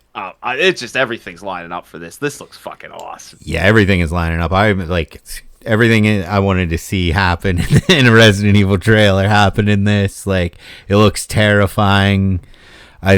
Dude, no one is better than Capcom at creating a character like this. Like, I'm telling you, Grace is gonna be like, she's gonna be awesome. I get the sense that, you know, Jill's awesome, Claire's awesome, Sheva's awesome. They never miss on that kind of thing.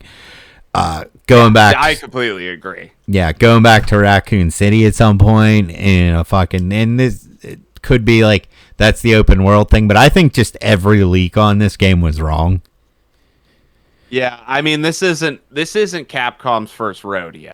Yeah, like, it's weird because Like, the Street Fighter leaks right. dead on, but nothing about the leaks were correct on this game. It looks Maybe they're purposefully planting stuff. I mean, maybe it's easier for them.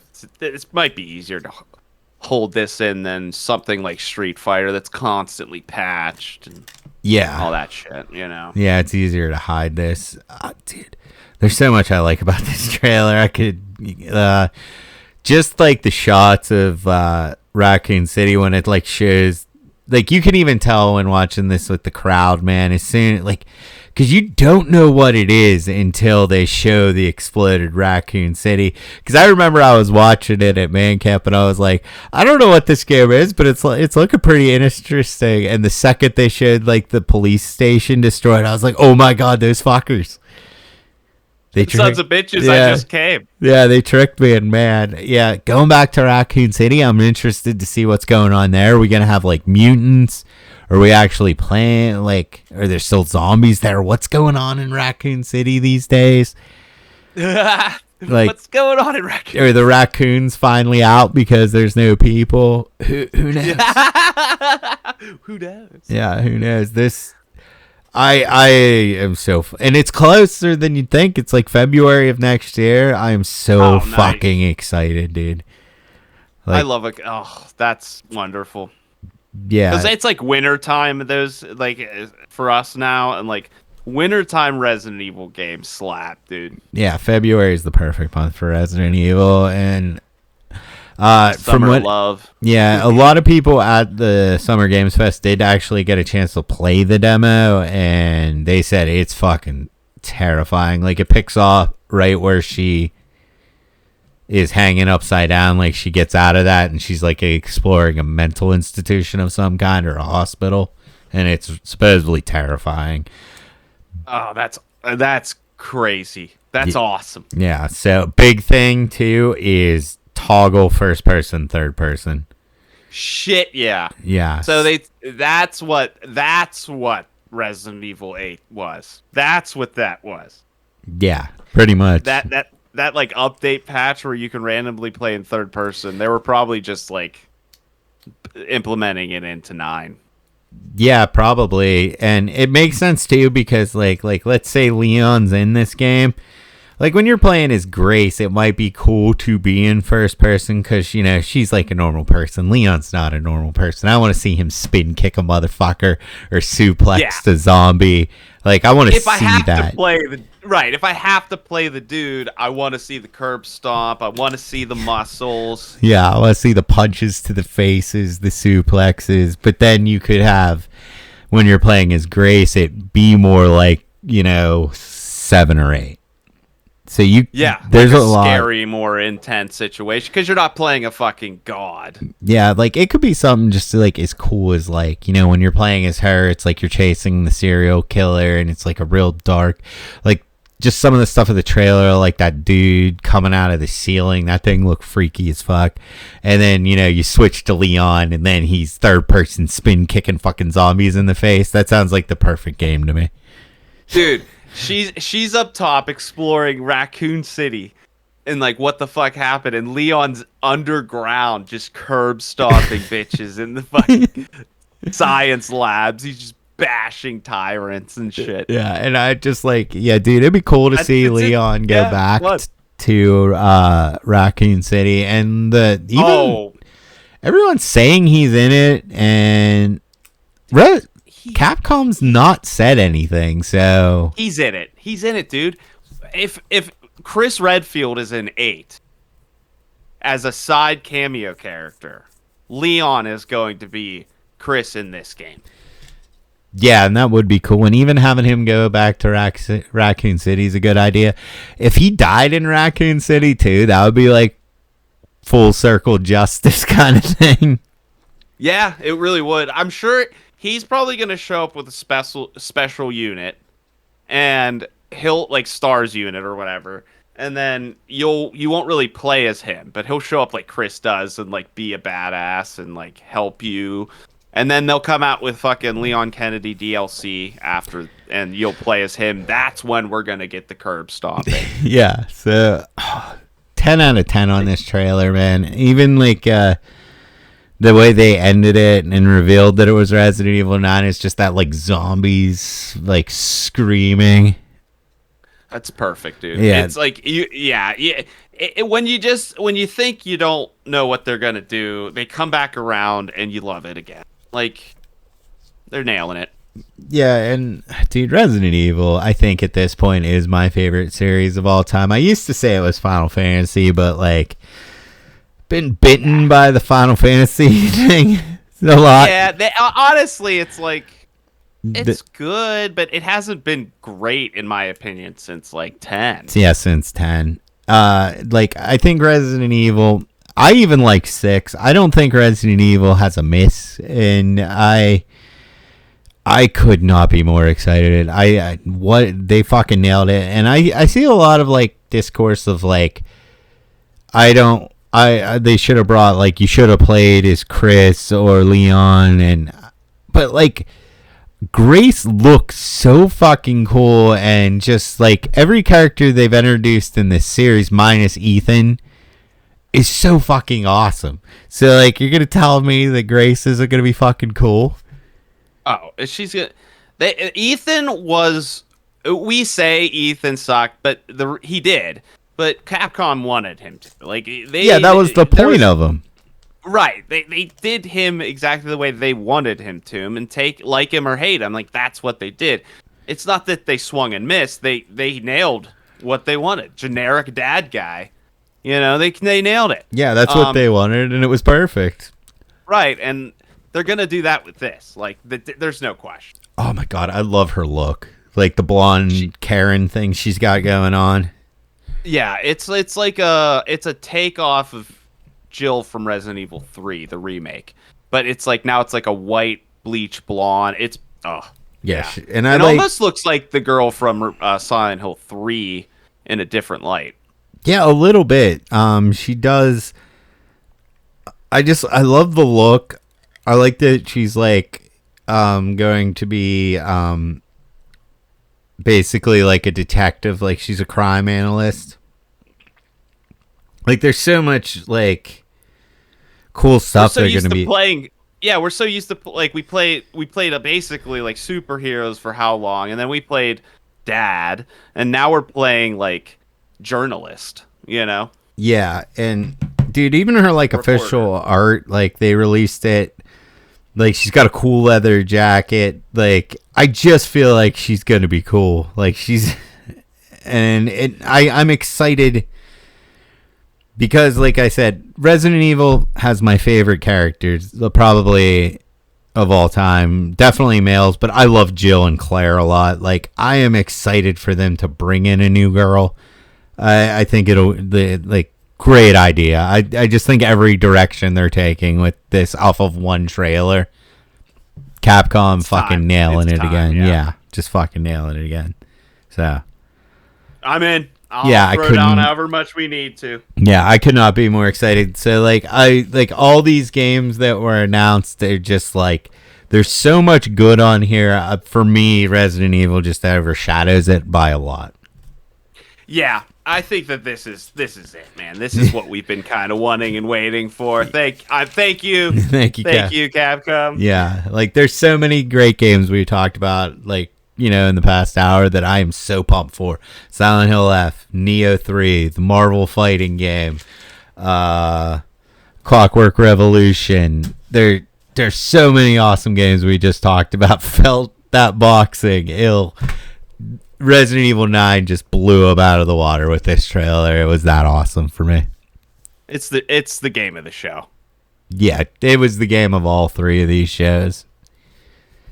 Oh my gosh, it is a good time to be a gamer, man. I gotta say. Yeah, and dude, every game we talked about, not one of these is a live service game. Right. Yeah, right. I think that we're out of it, dude. We're out of it. We've come through the other side, and this is the most exciting it's been to be a gamer in a long time.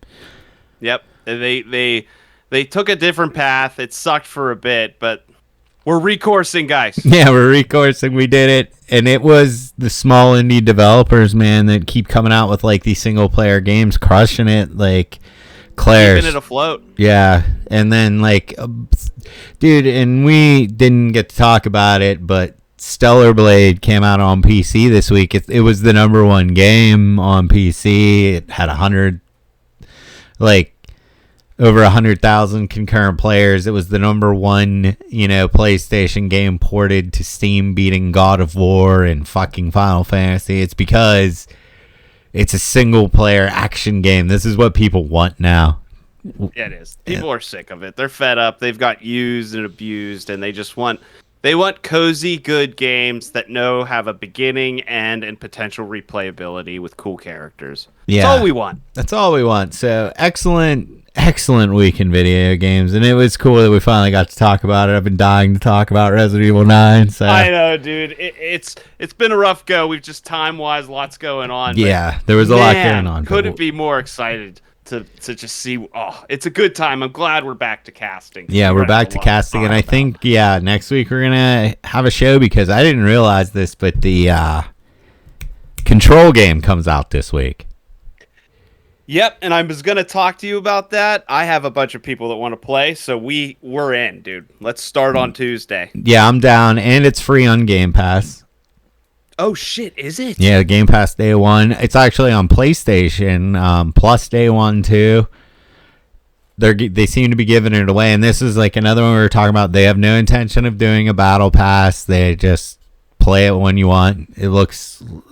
I've heard that there's very good lore for Control fans too, so I think it's gonna be good. I just got a show. Yeah, I know you're a little giddy now. There's good word of mouth on it. We didn't even talk about. We played Night Rain. Yeah, we did. Yeah, seems like an eternity ago. It does really. I think we need to play it more. Before we talk about it too much, I guess we could give our first impressions. Do you want to start? Yeah, first impressions. It was funny because when we were first playing it, I'm like, I don't know about this game. And then once your nephew got on and we had 3 people, I had a lot of fun with it. I thought it was fun. Me too. But I think it's pretty cheap, and it's exactly kind of what you think it is, and it doesn't hide it, and it's fun. Yeah, it's a lot of fun, but you need 3 people, or you have to get lucky, and you have to have a team captain who knows what he's doing, who's like, go here, go here, go here, go here, because you have to move. You have to kill, you have to level up, you have to get your stuff, or you have no shot at beating that boss. Right.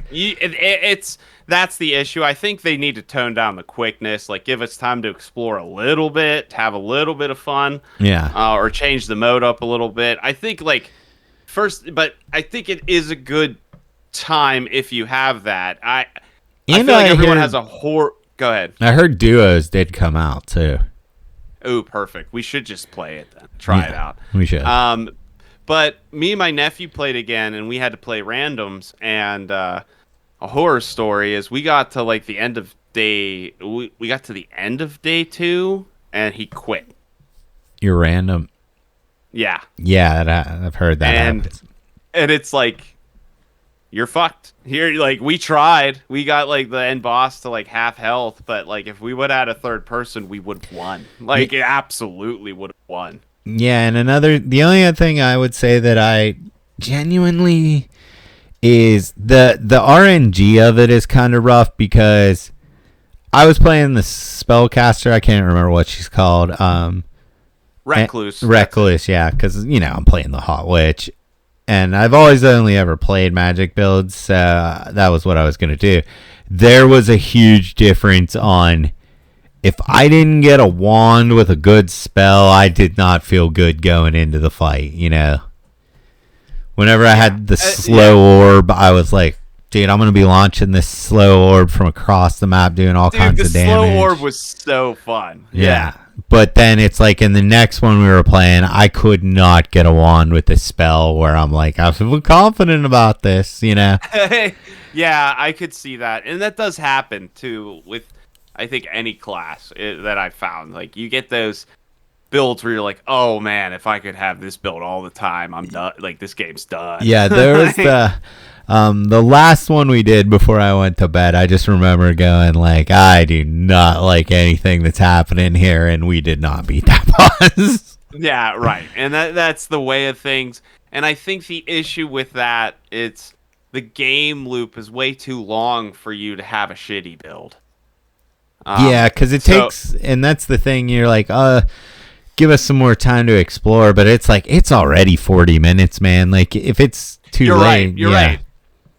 And you're not wrong. I'm just saying it's like you feel like you need to explore more, in my opinion. Like the game kind of wants you to, but you don't have time to. And yeah, again, it's like it feels like a balancing that they didn't quite nail, but they did the best they could. Yeah, and it was a lot of fun for one night. I would probably keep playing it. So I would definitely play it again. Yeah, play it again. It's a good game. It was fun. Yeah, it's not bad. It is what it is, and I think there's, I get why people are upset, and I'm still kind of salty about it, but it is fun. Yeah, it was definitely fun. I think it's worth $40. Like it was better than I thought it was gonna be. Anything else you want to talk about before we call it? Nah, that's it, man. That was a hefty show. Yeah, it felt good. Yeah, it was a hefty show, but like there's just so much that happens. So if you made it this far, please like, share, subscribe. Thanks everybody. Thank you so much. See ya. See ya.